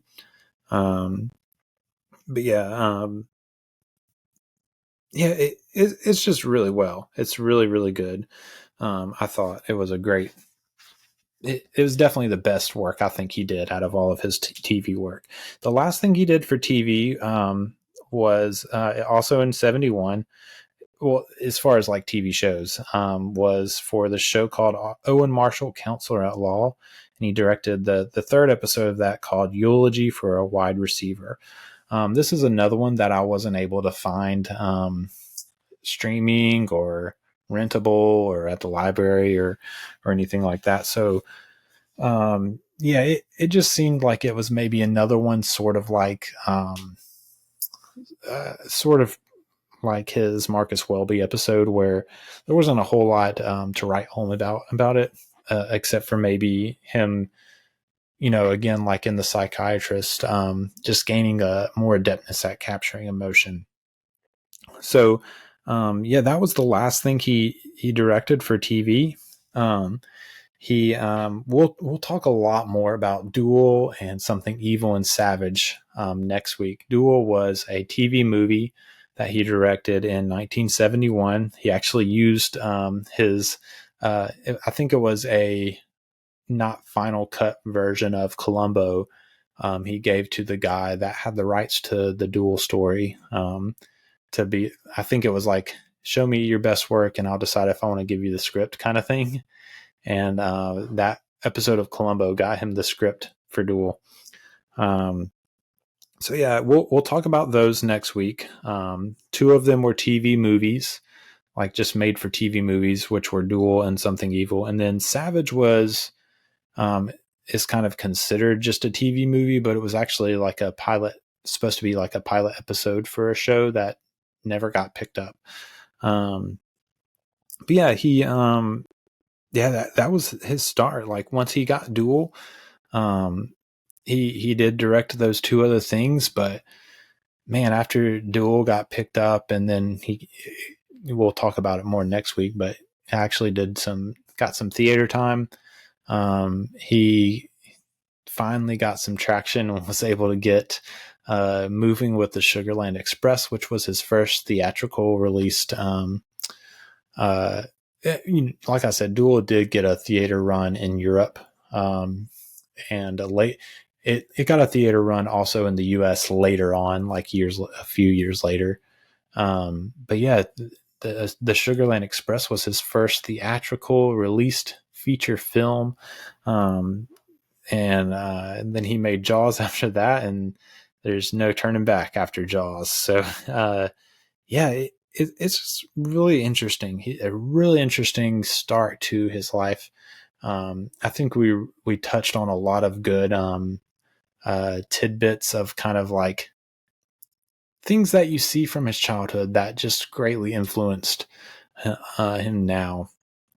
I did want to run through some other important life moments. One of the cool things we touched on his introduction to George Lucas and Coppola. But he was in this like little crew of guys that were coming up all at the same time. That included those two guys, George Lucas, and Francis Ford Coppola. Coppola was a bit older than these other guys. He had kind of gotten his start about 10 years, maybe before, but still relatively of the same age and era. But yeah, Francis Ford Coppola, George Lucas, Martin Scorsese, Brian De Palma. They were like this little crew. They actually were dubbed at one point the Movie Brats, which I think is funny.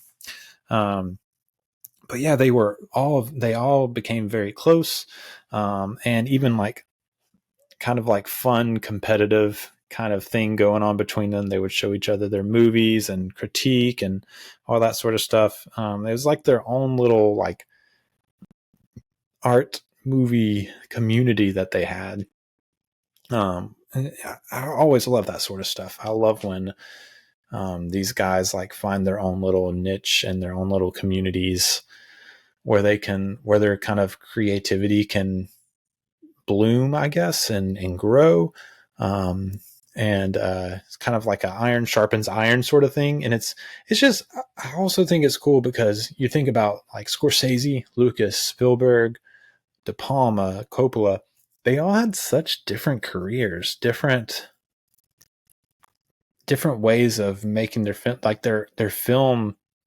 Each of those filmographies are so different, but they were so close, and they weren't making the same sorts of movies, but they loved and supported each other's movies and films and careers, and I just think that's really cool. In 1980, he started Amblin Entertainment, production company. And he co-founded that with Kathleen Kennedy and Frank Marshall, who you may recognize, still producing movies, especially Kathleen Kennedy is a pretty recognizable name.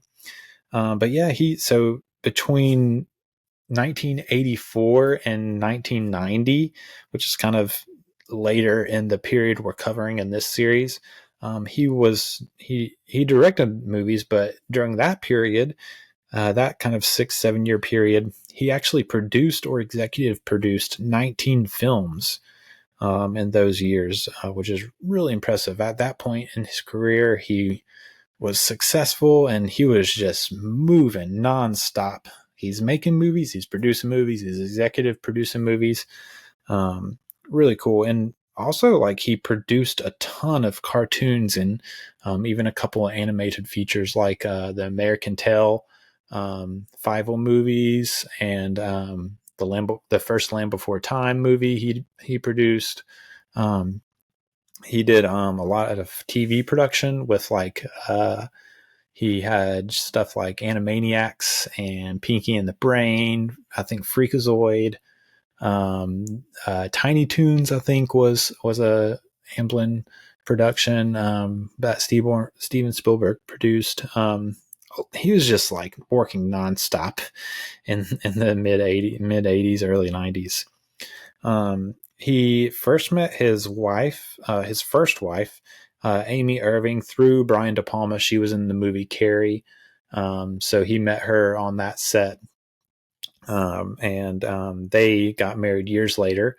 They were married for 4 years from 1985 to 1989. So the kind of last little portion of the series we're covering, he was married to Amy Irving, and they did unfortunately get divorced.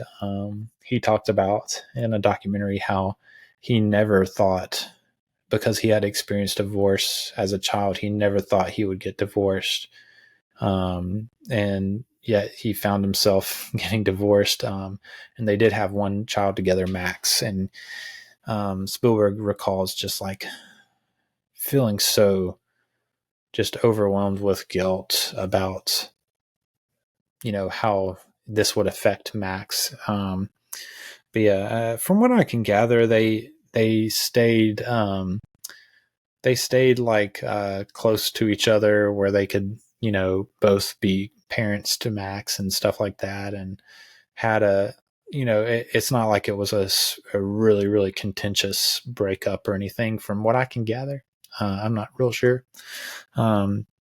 Later on, he married Kate Upshaw in 1991, who most people might know. She's the main female actress in Temple of Doom, acting alongside Indy Harrison Ford. But yeah, that was in 91 that they got married. And Spielberg even recalls, he said that when he first met her, that bells were ringing, I think is how he put it.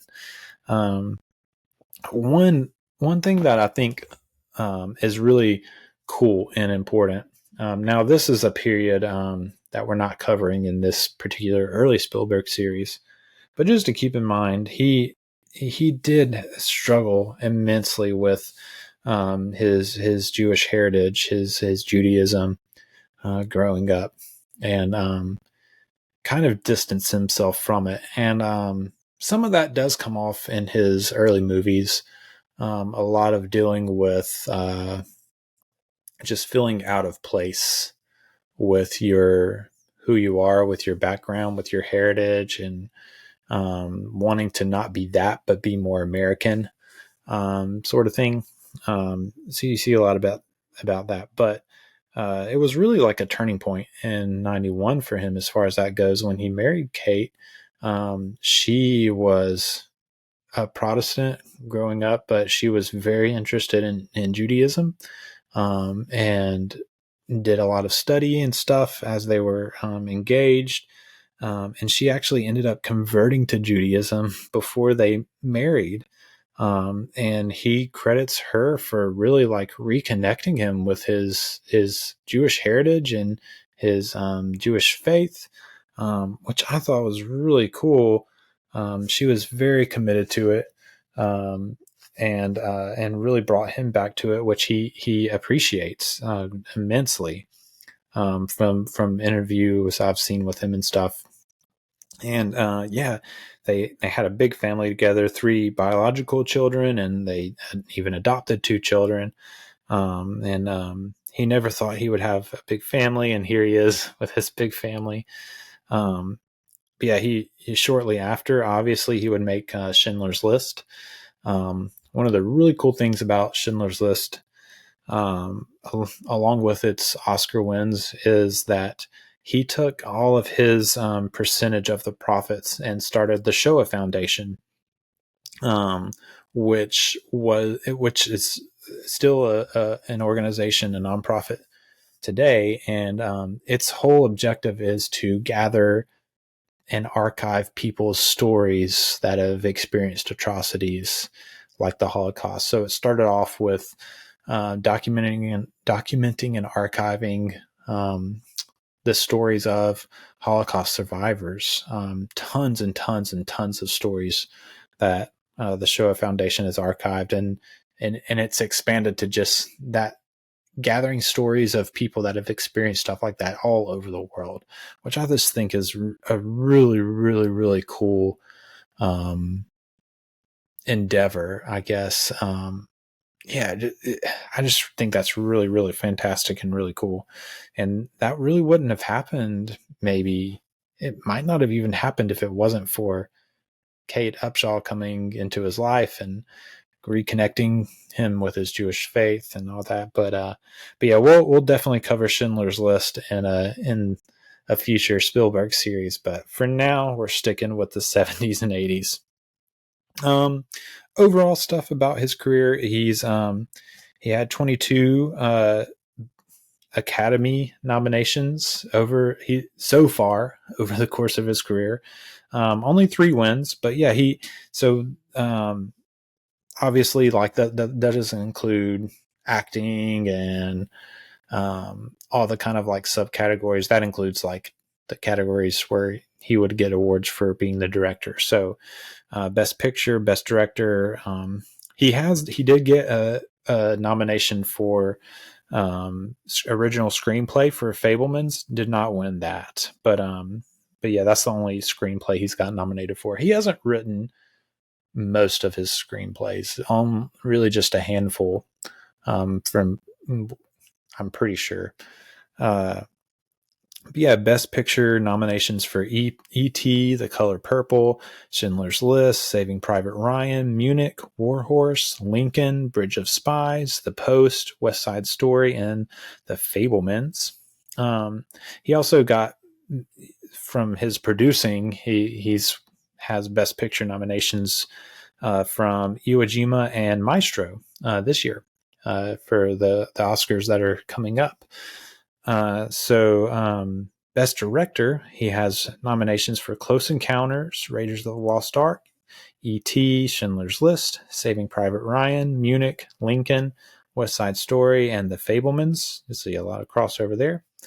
I think the difference would be Raiders got the Best Director nomination, but not Best Picture. And Color Purple got the Best Picture nomination, but not Best Director. Same for The Post, I think. And Bridge of Spies. And then, so he won 3. He won Best Picture and Best Director for Schindler's List, and he won Best Director for Saving Private Ryan. 22 Oscar nominations, 3 wins. If you look at other award shows, 14 BAFTA nominations and 2 wins, both for Schindler's List. 27 Emmy nominations and 12 wins for, all those are for cartoons. I say all of them. I think he's gotten awards also for Band of Brothers and The Pacific, which are World War II miniseries that he's produced. And then 24 Golden Globe nominations and 9 wins. Kind of scattered throughout his career. But yeah. Hello again. Do you know how you can really support the show for free in just a few minutes or less? That's right. Just leave a rating and review on Spotify and Apple, or wherever you listen that might allow for ratings and reviews. These really help the visibility of the podcast.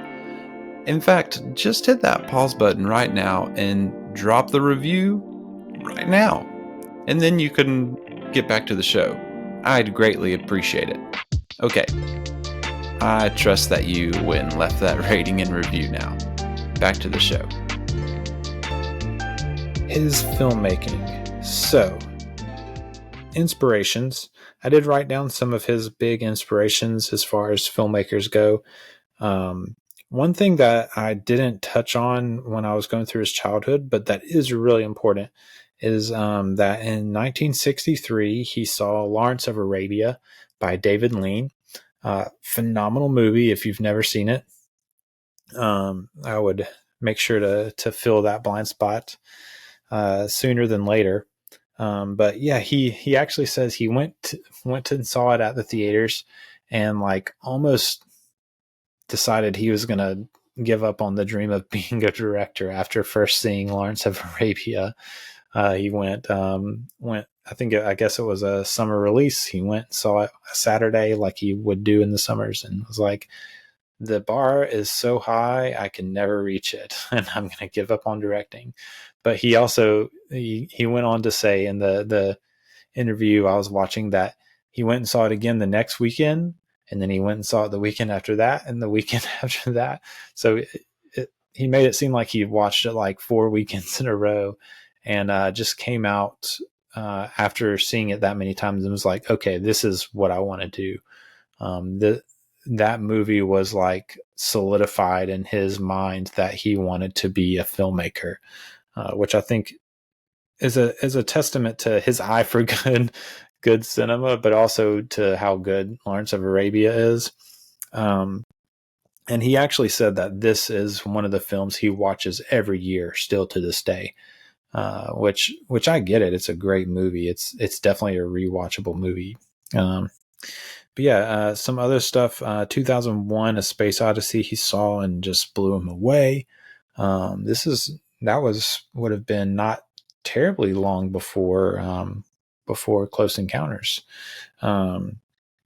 came out. But yeah, some other filmmakers that were really influential. Obviously, Cecil B. DeMille. We talked about The Greatest Show on Earth. But you also got John Ford, very influential. You have that scene in The Fabelmans. I'm not sure how true to life that is.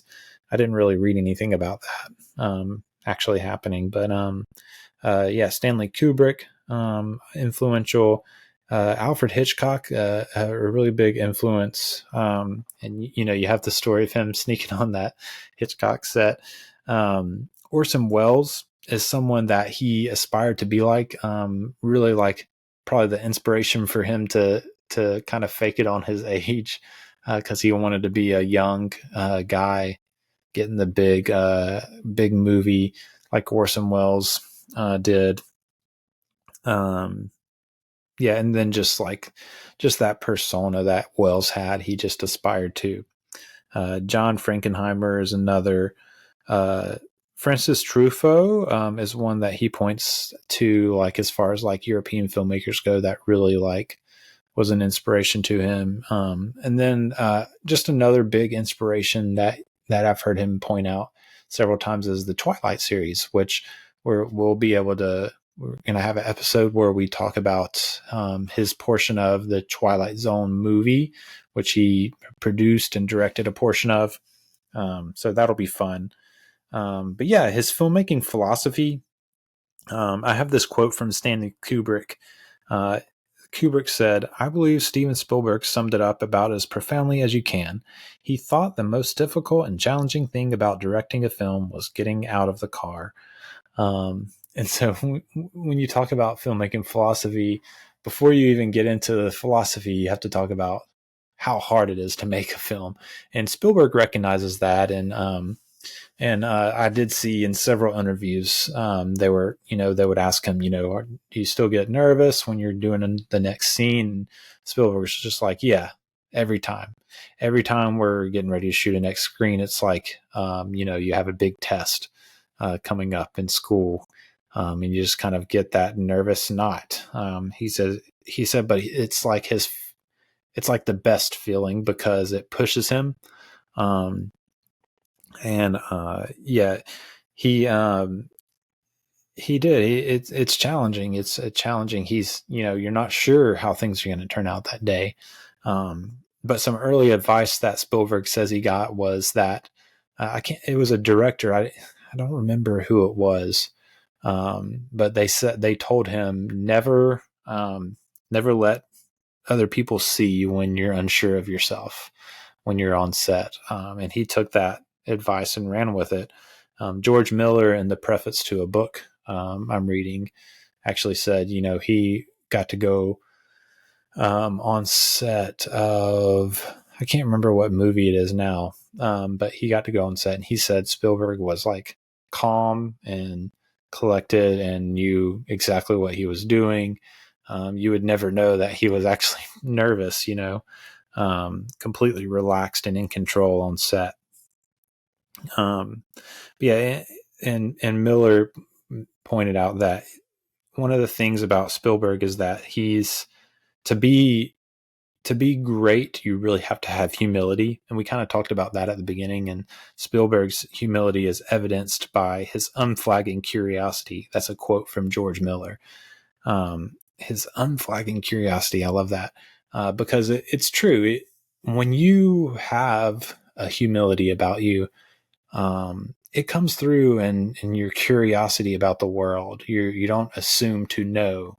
And so it creates this curiosity about why things are and what emotions you're going to explore and that sort of thing. But yeah, another thing that I think informs the way Spielberg makes movies is that he's more concerned about why something works rather than why other things don't work. And I think a lot of times, in stuff like in endeavors like making a film, you can get so caught up on why is this not working? Why is this not working? Why is this not working? How can I fix this? I want to make this happen. How can I fix this? And you get fixated on that. But I think one of the reasons why Spielberg's movies come off as so genuine, both just like in their storytelling and in their emotions, is because he is not worried about why something doesn't work. He's just worried about what does work. And I think that creates this true to life feel sometimes, because that is kind of how life is. Sometimes you do something and there's some things that don't work about it. But if you don't focus on those things and you focus on what is working about the situation in your life and pour yourself into that, then even the people around you are going to maybe see the flaws, maybe see the things that don't work, but they're not really going to be concerned about it because you're not concerned about it. And you're just pressing forward and you're genuine and you're invested, and it's going to draw other people into that as well. And I think that comes across in his movies very, very well. Yeah, sure, maybe some dialogue is corny, or maybe this special effect is corny, but there's a genuineness to it, and there's an earnestness to it, and a humility to it that says, yeah, maybe that doesn't look real enough, or maybe that line was too corny, but I'm focused on what is working here. And it's Harrison Ford's persona, or it's, this set piece, and that's working and I'm loving it. And you're like, yeah, Spielberg, I don't care about that corny line either. I'm all in with you. And I just really think that's great. And one of the quotes that I wrote down that kind of goes along with that is he tells a story about being interviewed, and he kind of like it just came out of his mouth. He told an interviewer, I dream for a living. And he said he's come to, believe that that's really what he does. He dreams for a living, and he puts those dreams on the screen, which I love. One of the things that I thought was cool that I saw him talk about as far as filmmaking philosophy is that he aspires to be able to bring people of different ideologies into the same room, watch the same movie, and experience the same emotions. Come out, no matter what you walk in with, you go out having experienced the same emotion and the same story. And that's something he aspires to do with all of his films. And I think that's a really, again, just humble and earnest aspiration that really comes through in his movies. He's always wanting to be a storyteller first, to stay devoted to his stories and his ideas. And yeah, I think he is a great storyteller. He maybe doesn't write all of his films, but the way he portrays them on screen and directs the camera, he tells stories with cameras. That's one thing that I've noticed and kind of heard as I've done my research, is he is so invested in making sure that the camera is moving and focused on the right thing and capturing the right thing to get the story across. And then, I think the last thing here is something he said, which is that the toughest thing in directing is knowing what you want, not getting what you want. Just knowing what you want. And that's something that I've noticed so far in just researching Spielberg, is that he knows what he wants. And that's harder when you're trying to tell stories than getting what you want. Once you know what you want, That's what's most important. And you can find a way to get it. If you're more concerned of getting what you want, but you don't actually know what it is that you want to capture, then it's not going to turn out well. It's going to build distrust with you and your producers, with the studio, with the actors. But if you know what you want, you can get people to come alongside you and help you accomplish that. They'll trust you. And I think that's a big thing that really worked for Spielberg and got his career kicked off, is he knew what he wanted, and eventually he was able to get it. He wasn't concerned at first with getting it. He was concerned of knowing what he wanted to do and trying to do it. And eventually people recognized that in him and gave him the chance. So I really love that. But I think it's time that we kind of jump into some techniques. We've talked a lot about Spielberg, his history, who he is.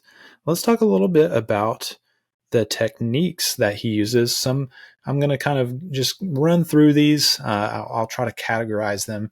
And these are just going to be things that we're going to be looking for as we go through the series.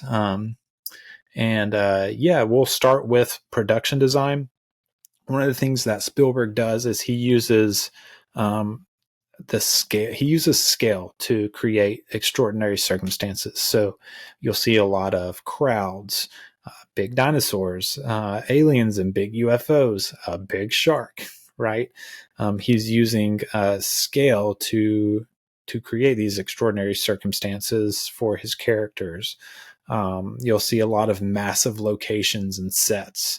You just think about the huge working sets of the Indiana Jones films, or the expansive sky of E.T. You think of, and Close Encounters too, really, the vast desert of Close Encounters, the sea in Jaws, those shots looking out into the ocean. It's an extraordinary circumstances that he's making for his character, and even props. He'll use props to indicate scale. The example that I ran across was all of the luggage in Schindler's List just shows you how many people there are.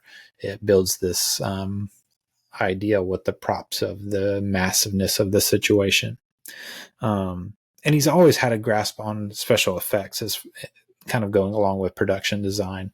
We kind of talked about that even early on in his little short films as a kid, having a grasp on special effects and even like creating camera movement that goes with special effects really good.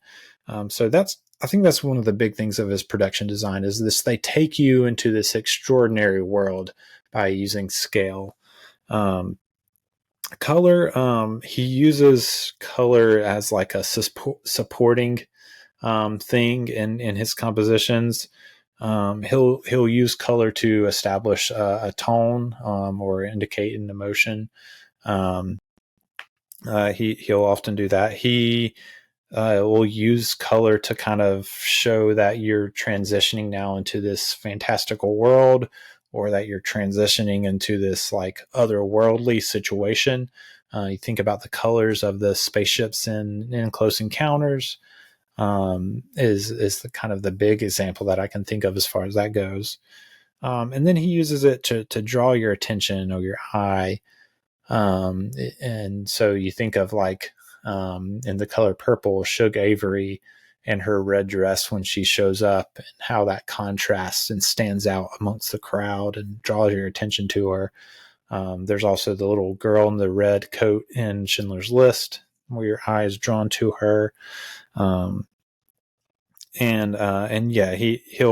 even use like brightness of color to heighten the extraordinary nature of a scene.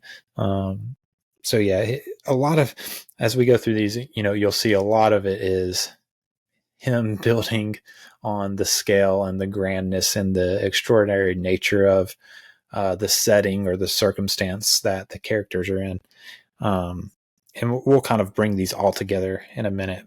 But yeah, the cinematography, we'll be looking for a lot of the ways that Steven moves the camera, and the way he uses his compositions and his blocking. He does have a variety of camera movements. You think he does these like very smooth operatic camera moves from close-ups to wide shots and vice versa, and even like from those like smooth moves to like gritty realism with handheld and like moving the camera around and jostling and stuff like that. So yeah, a very varied use of the camera. And he's had lots of directors of photography that he's worked with early on. He's worked with one guy, Kaminsky, since '93, but we're not going to be covering any of those movies. So really early on, he's using just a lot of different guys that he's working with. We can look for some cinematic motifs. I mentioned one earlier in silhouettes. He uses a lot of silhouette. The one that stands out in my mind is Indiana Jones Against the Sunset, where they're digging in Raiders of the Lost Ark, putting the hat on. A lot of shadows, and you'll see a recurring visual motif of reflections, seeing people in mirrors and stuff like that. And then I think the big thing is the way he moves the camera. The camera movement is always that of an active viewer, not a passive one. And it draws what it does is it draws the audience in where you feel like you're a part of the action and part of the drama, whether it's, the way he moves the camera or mounts it on a vehicle even, I think the way that he composes his dialogue shots just like draws you into the drama of the conversations you're listening to. It makes you feel like you're a part of like you're in the room, and he'll do these like layered blocking shots that I noticed even when I watched The Savage, which I might talk about a little bit next week in next week's episode, where he'll have like a character in the background and another character will walk into frame, and the focus will change from the character that was further away in the background to the character that's now talking in the foreground of the shot. It builds like, I don't know, in his close up, the way he does the close ups, he'll use that where like a person will step into frame and all of a sudden it's a close up and it's focused on their emotion and what they're saying. It's all used to build character and to draw you into the situation. And these layered blocking and these multiple compositions, meaning within one like shot, characters will be blocked in the scene in different positions, and it keeps the scene active and it keeps it interesting, and it keeps you engaged in what's going on. There's a shot in Jaws where Brody and the mayor, I think, and maybe one or two other guys are talking in front of this billboard, and you can see how like there's all these different ways that they're blocked and composed around in the shot that keeps you engaged. They're not just static, I guess, is a different way to think about it.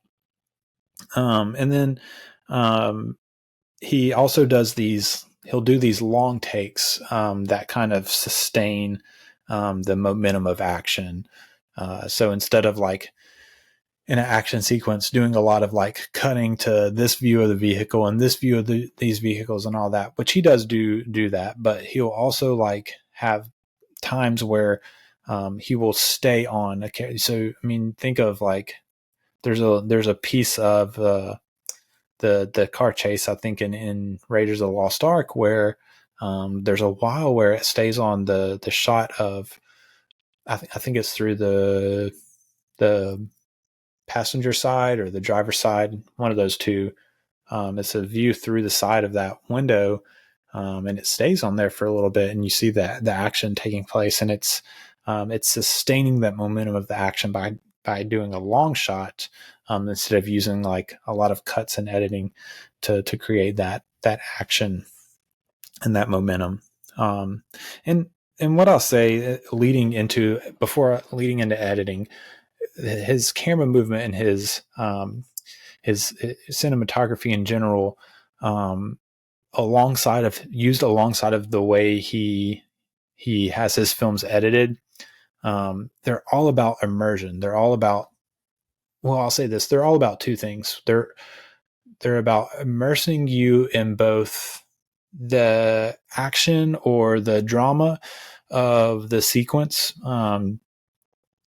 and also immersing you in the character and the emotion of the character. A lot of his directing is so character focused, drawing you into these characters, giving you close ups so that you can hone in on their emotions, what they're feeling, what they're experiencing, their point of view. If you're getting POV shots, um, it's all about immersing you both in the action and the drama of the situation and the world, these expansive and fantastical worlds that he creates, but also in the emotions and the experience of the character, the thought, even the thought life, visually of the character, on screen.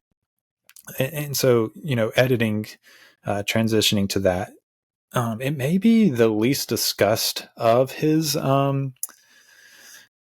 all of his like filmmaking techniques, I guess. And it's probably because he mostly sticks to continuity in his editing.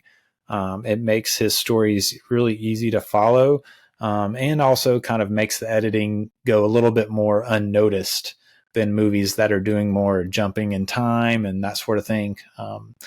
Most of his films are very like just straight continuity, like beginning to end sort of stories. Um, but he does use editing in interesting ways. He does a lot of cuts to close-ups, like we were talking about, a lot of cutting to close-ups of characters, and not just like close-ups, but like he'll do extreme close-ups to catch characters reacting to the extraordinary or reacting to the drama of a situation, to capture their emotions. You think about the scene in Jaws where Brody's on the beach, Captain Brody, and he's watching the ocean, and you have these cuts every time someone walks in front of and walks through the frame. It does a cut from a POV shot of him looking at the ocean to his face, and each time it cuts, it gets both closer to his face and to the ocean, and it amplifies the tension of what he's experiencing. He's nervous, he's anxious, he doesn't know if something bad is going to happen again. And the way that he edits that sequence builds that tension, and as it builds it, you're getting closer in on his face and closer to the tragedy that's about to happen in the ocean from his point of view. And man, it's just like master class, like editing and tension building.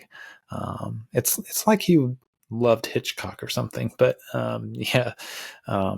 Another thing about his editing is one thing I've noticed about Spielberg, even not having watched a good bit of his movies, is that he has a very good sense of space and geography. And that comes both from his compositions and the way he like blocks his sets out and stuff. But a lot of it comes from the editing too. You really can get your audience lost in the narrative, and not knowing what's going on, where people are, if you don't have a good sense of how to edit action sequences, or even like just more tense dramatic sequences.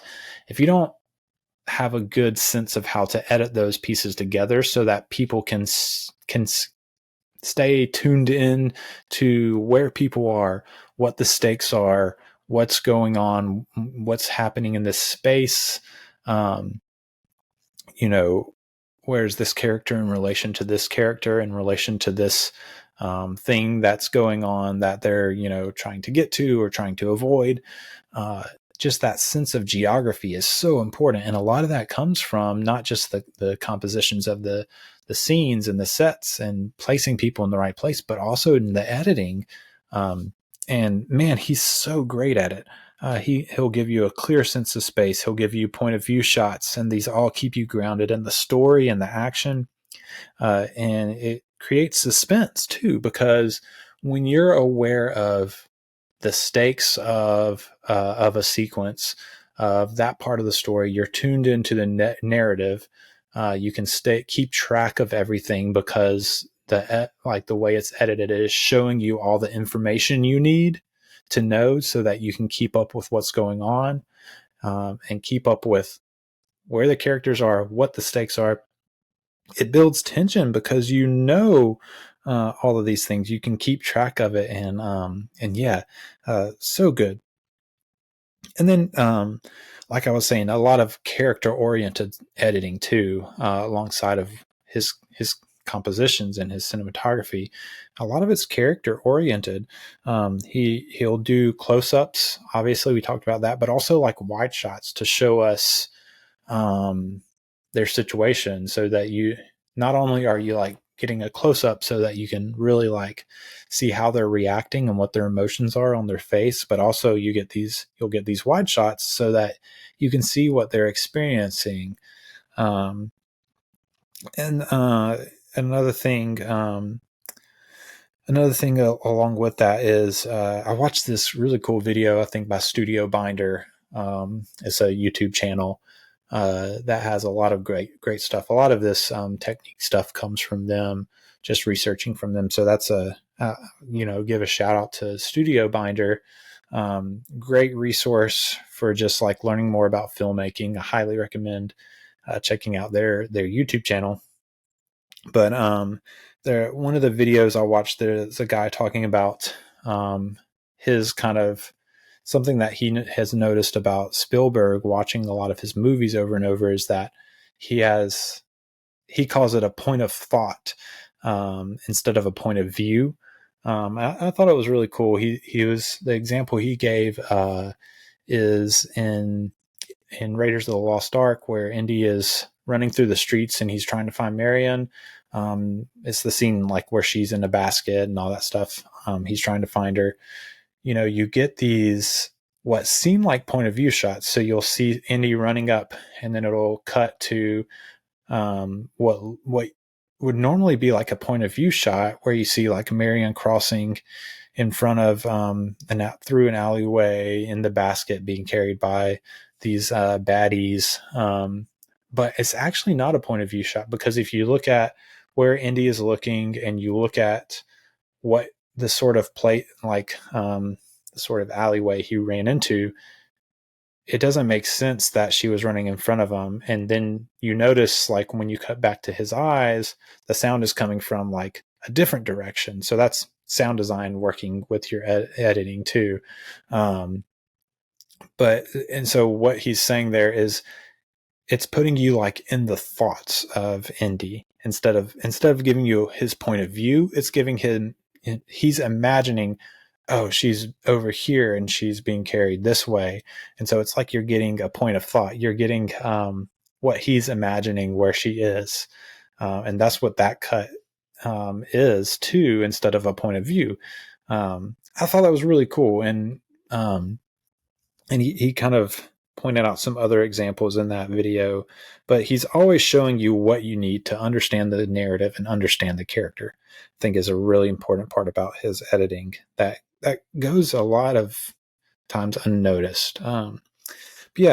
Sound design is big in his movies. You have iconic stuff like Indy's whip. He uses sound design just to build like the aura of the character, I guess. Like, you hear that whip, you think Indiana Jones. And then like, even like to build tension, you think of the ticking clocks in the movie Lincoln to show kind of the urgency of the situation. He does a lot of juxtaposition of small sounds and big sounds. You think about the atom blast in Kingdom of the Crystal Skull. You you go from this like loud boom of the atomic blast to this very like subtle like crackling as like the mannequins and stuff are getting hit by debris and dust. So just like those juxtaposition of sounds, or think about like the quietness of the kids in the car in Jurassic Park, and then the water starts to shake, and all of a sudden the T-Rex is there doing his T-Rex roar, and that juxtaposition of the small quiet to the big grand sounds. And it all is built around like tension building and storytelling. Very good. But he another thing you'll see is that he'll use sound design to draw your attention to something. The big example that I saw was Meryl Streep's heels as Katharine Graham in the movie The Post. She's in this world that's run by men. She's surrounded by men, but you'll notice watching the movie that there'll be these situations where, a bunch of men are walking around, but where Catherine is because you hear those heels click, click, click, walking, and she is about to enter the room, or she's coming. So I thought that was a cool thing that I saw pointed out. Yeah. And then finally, the music. Spielberg, John Williams is his longest collaborator, and Spielberg considers him to be an invaluable partner. He's been with him since Jaws. And man, John Williams has this way of just sweeping you off into these extraordinary worlds that Spielberg creates. It's just really incredible. Just think about E.T. and the bike, in front of the moon sequence, that music, or the Indiana Jones when you hear the theme. He uses the music so dynamically and so like in sync with what's going on. If you just think about that opening sequence of Raiders of the Lost Ark, how if you really pay attention to the score, which you might not watching because it's so in tune that it's kind of like it blends in with the action.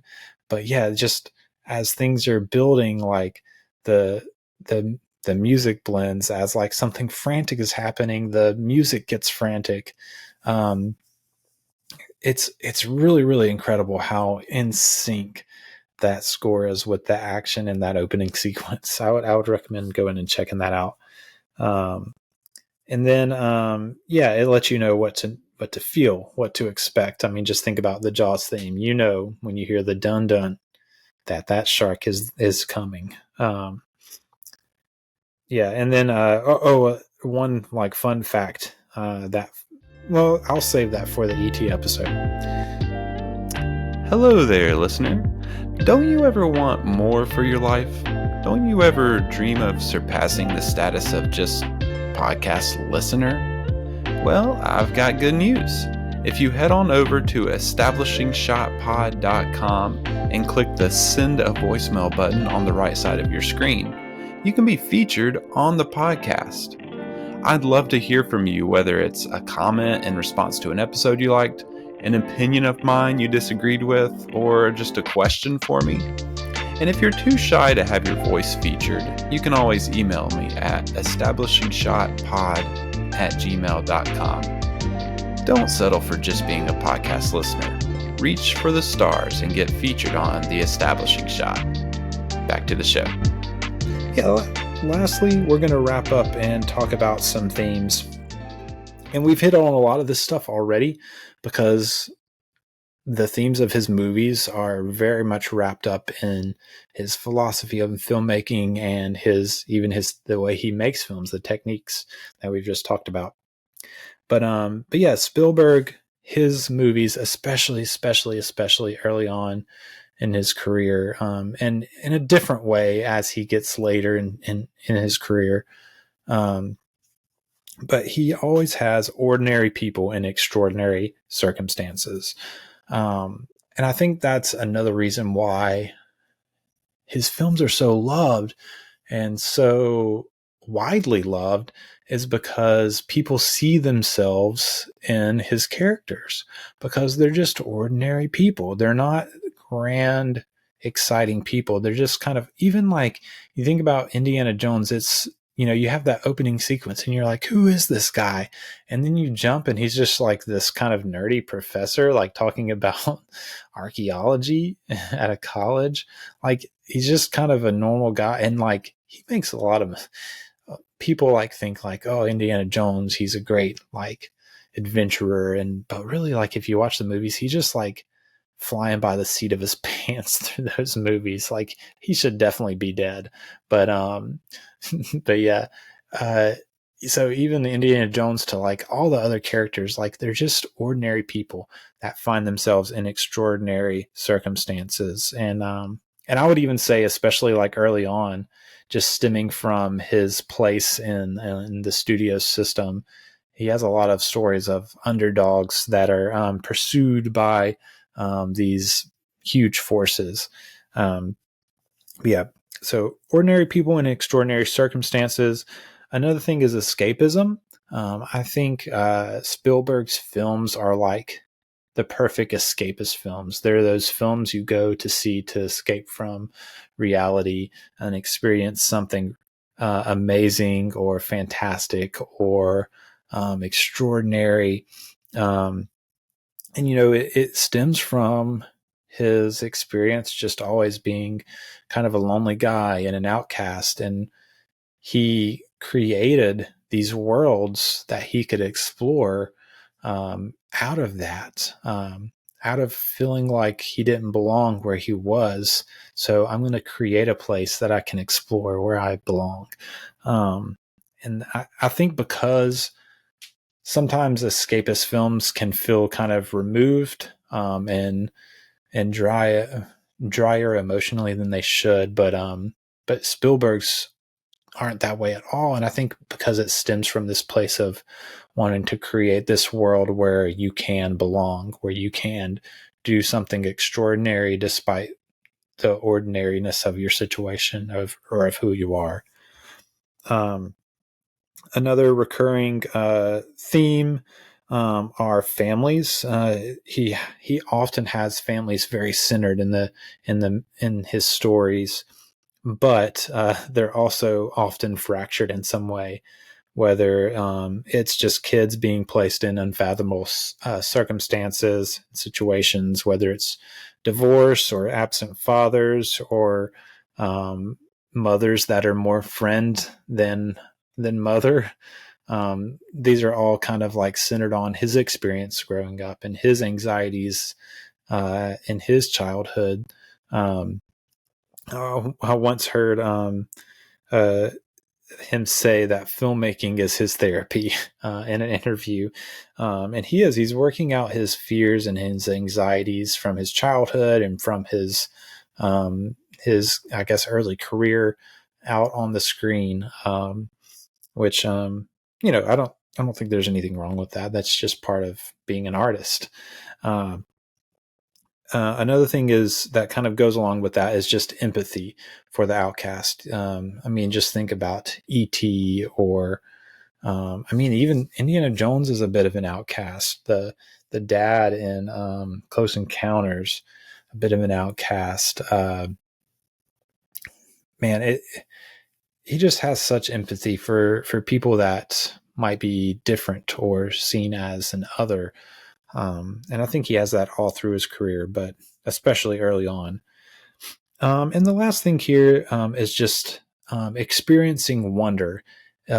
Steven Spielberg has this way of kind of putting fears and astonishment together to create these experiences of wonder, where kind of maybe the most penultimate, I guess, image of this idea would be the child when he gets the door open in Close Encounters and the bright red light of the UFO is out there, and it's this kid looking out in amazement. And you have the amazement of the kid, and he's drawn to this. He's curious about it. He's wondering what it's about. He's not really scared, but he's astonished by it. He's drawn to it. And then you have the mother, who is just like overwhelmed with fear. She doesn't know what that is. She doesn't trust it. She wants to rescue her son. And so you have these two emotions like mixed together that you're like experiencing with each of these characters, and it just creates this sense of wonder. And it really is truly like, when you think of things that are wonderful or full of wonder, there's an astonishment and excitement and a curiosity with it, but there's also a fear because it's unknown. You're unsure what it entails for you, what it could bring. If I step into this thing or touch it or experience it, is it going to be too much for me to handle? Is it going to change my life too much? And I think that's that idea of just wonder, and that being an important aspect of our lives, is very much throughout Steven Spielberg's whole filmography. But yeah, so that's some thematic elements about Steven Spielberg. And just wrapping up, I watched this documentary just called Spielberg, and Leonardo DiCaprio said something in it that I thought was cool. He just, very simple, he said that Spielberg's story is just a pretty fantastic Hollywood story. And I think I would agree. Just what you see, one thing that I think as we go through this series that I'm excited to just dig in. One reason I'm excited to dig into Spielberg's filmography is just, I feel like what you see is what you get with Spielberg. Who he is genuinely him, and what you see on the screen comes across in the same way.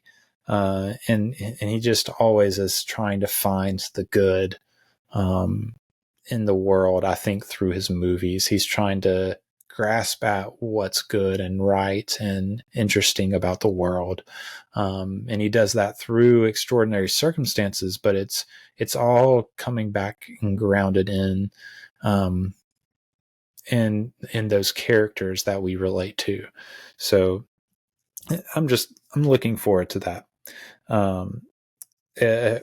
Early on in his career, Pauline Kael, who was a very well-known and respected critic of the day, had said that when the Sugar Land Express came out, she said, this guy really is in tune with good filmmaking.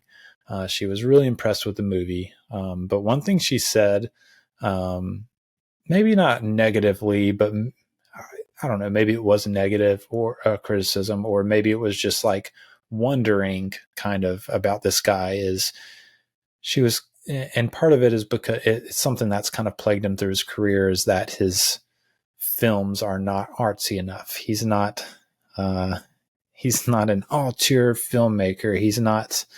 He's too commercial. All these things, which I've heard Steven say that in an earlier interview in his career that was brought up, and Spielberg, just questioning whether his movies were really art with a capital A, I guess. Spielberg just straight up said out, well, I think that thought is pretentious. And he's like, why can't a boy on a bicycle going in front of the moon, silhouetted against the moon, be art? He's like, why? It's a very pretentious thought to say that my films are not art, which I appreciated him kind of standing up for that in that interview. But yeah, Pauline Kael had wondered. She had wondered about that. She had wondered, is there really anything beneath the surface with this guy, or does he just kind of have a knack for the camera? And Spielberg said, I saw an interview where later on in his career where he said that Pauline Kael was right in her initial take of him. At that point in his career, there wasn't a ton beneath the surface. It was all out there. And he said, but what he's come to realize is that he's grown throughout his career as a filmmaker. He's become a person with more depth, with more, interested in more things, and in trying to focus on what's important and what's needed in the moment, and not just making fun movies. But he said he had to grow into that, and I think that's very insightful and self-aware to know, the things I was making at that point in my career, maybe they were surface level, but they were what I needed to make so that I could get to where I am today.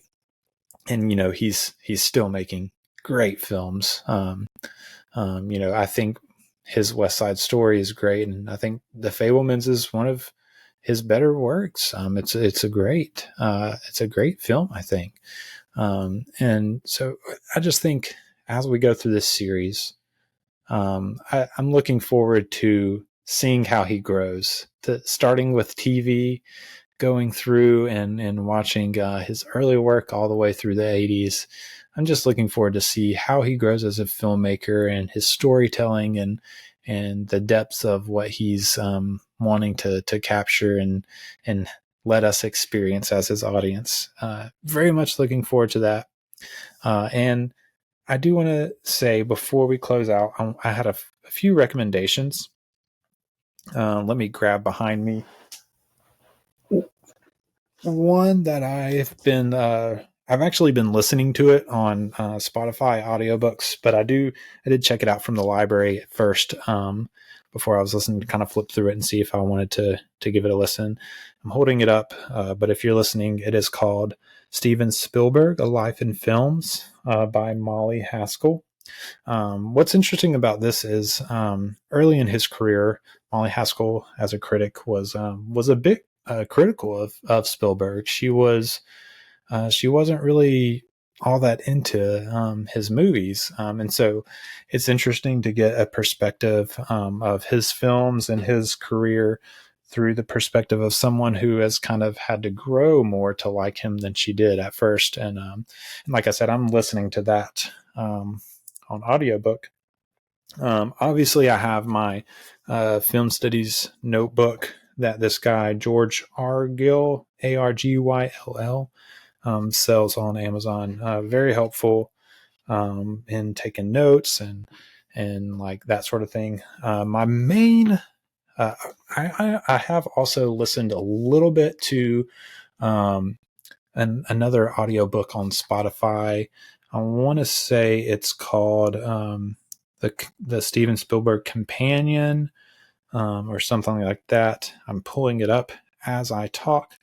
A companion to Steven Spielberg. It's edited by Nigel Morris, and I think it's just a collection of essays on Spielberg and his works. I haven't listened to much of that, but I have listened to some of the introduction. My main resource is actually a fairly new book that has come out. It's called Steven Spielberg: All the Films, the story behind every movie, episode, and short.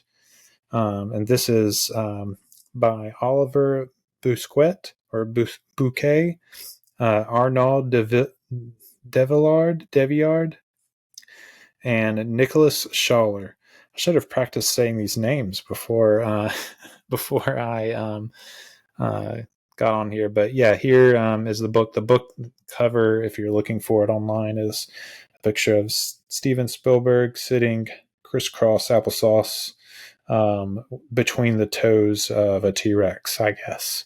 But yeah, this one has been really interesting.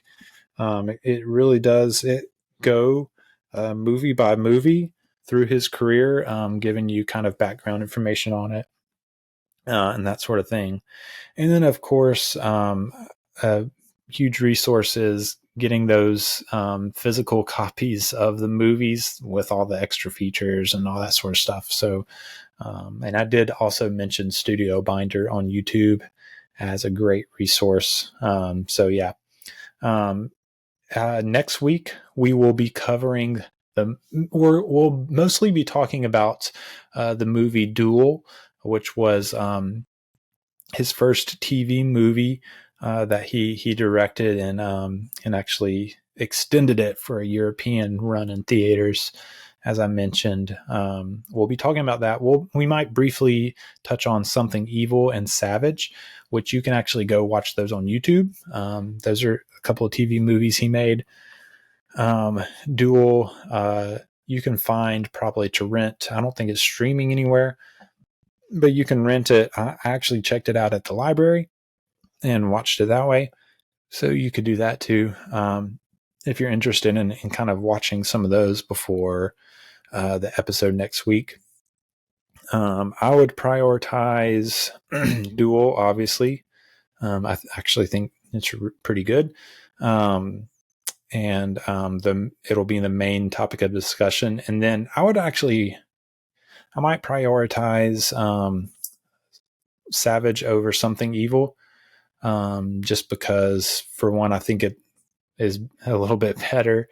And but yeah, if you can watch all three of those, I would recommend it. It's really interesting to see some of his early work like that. And like I said, Something Evil and Savage are both on YouTube, so you can watch those there. But yeah, that's really all I have for this week. I hope you're as excited about this Spielberg venture as I am.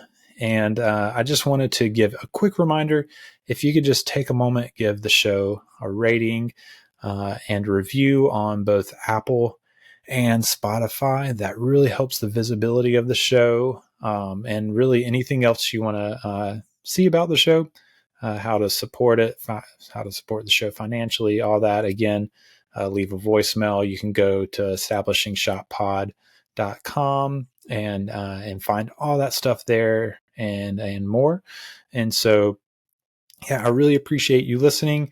I appreciate you going on these adventures through directors with me.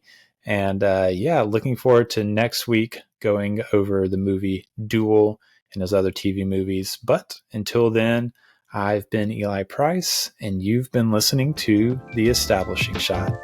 See you next time. We were happy here. For a little while. But look, I figure it this way. Better to be king for a night than schmuck for a lifetime.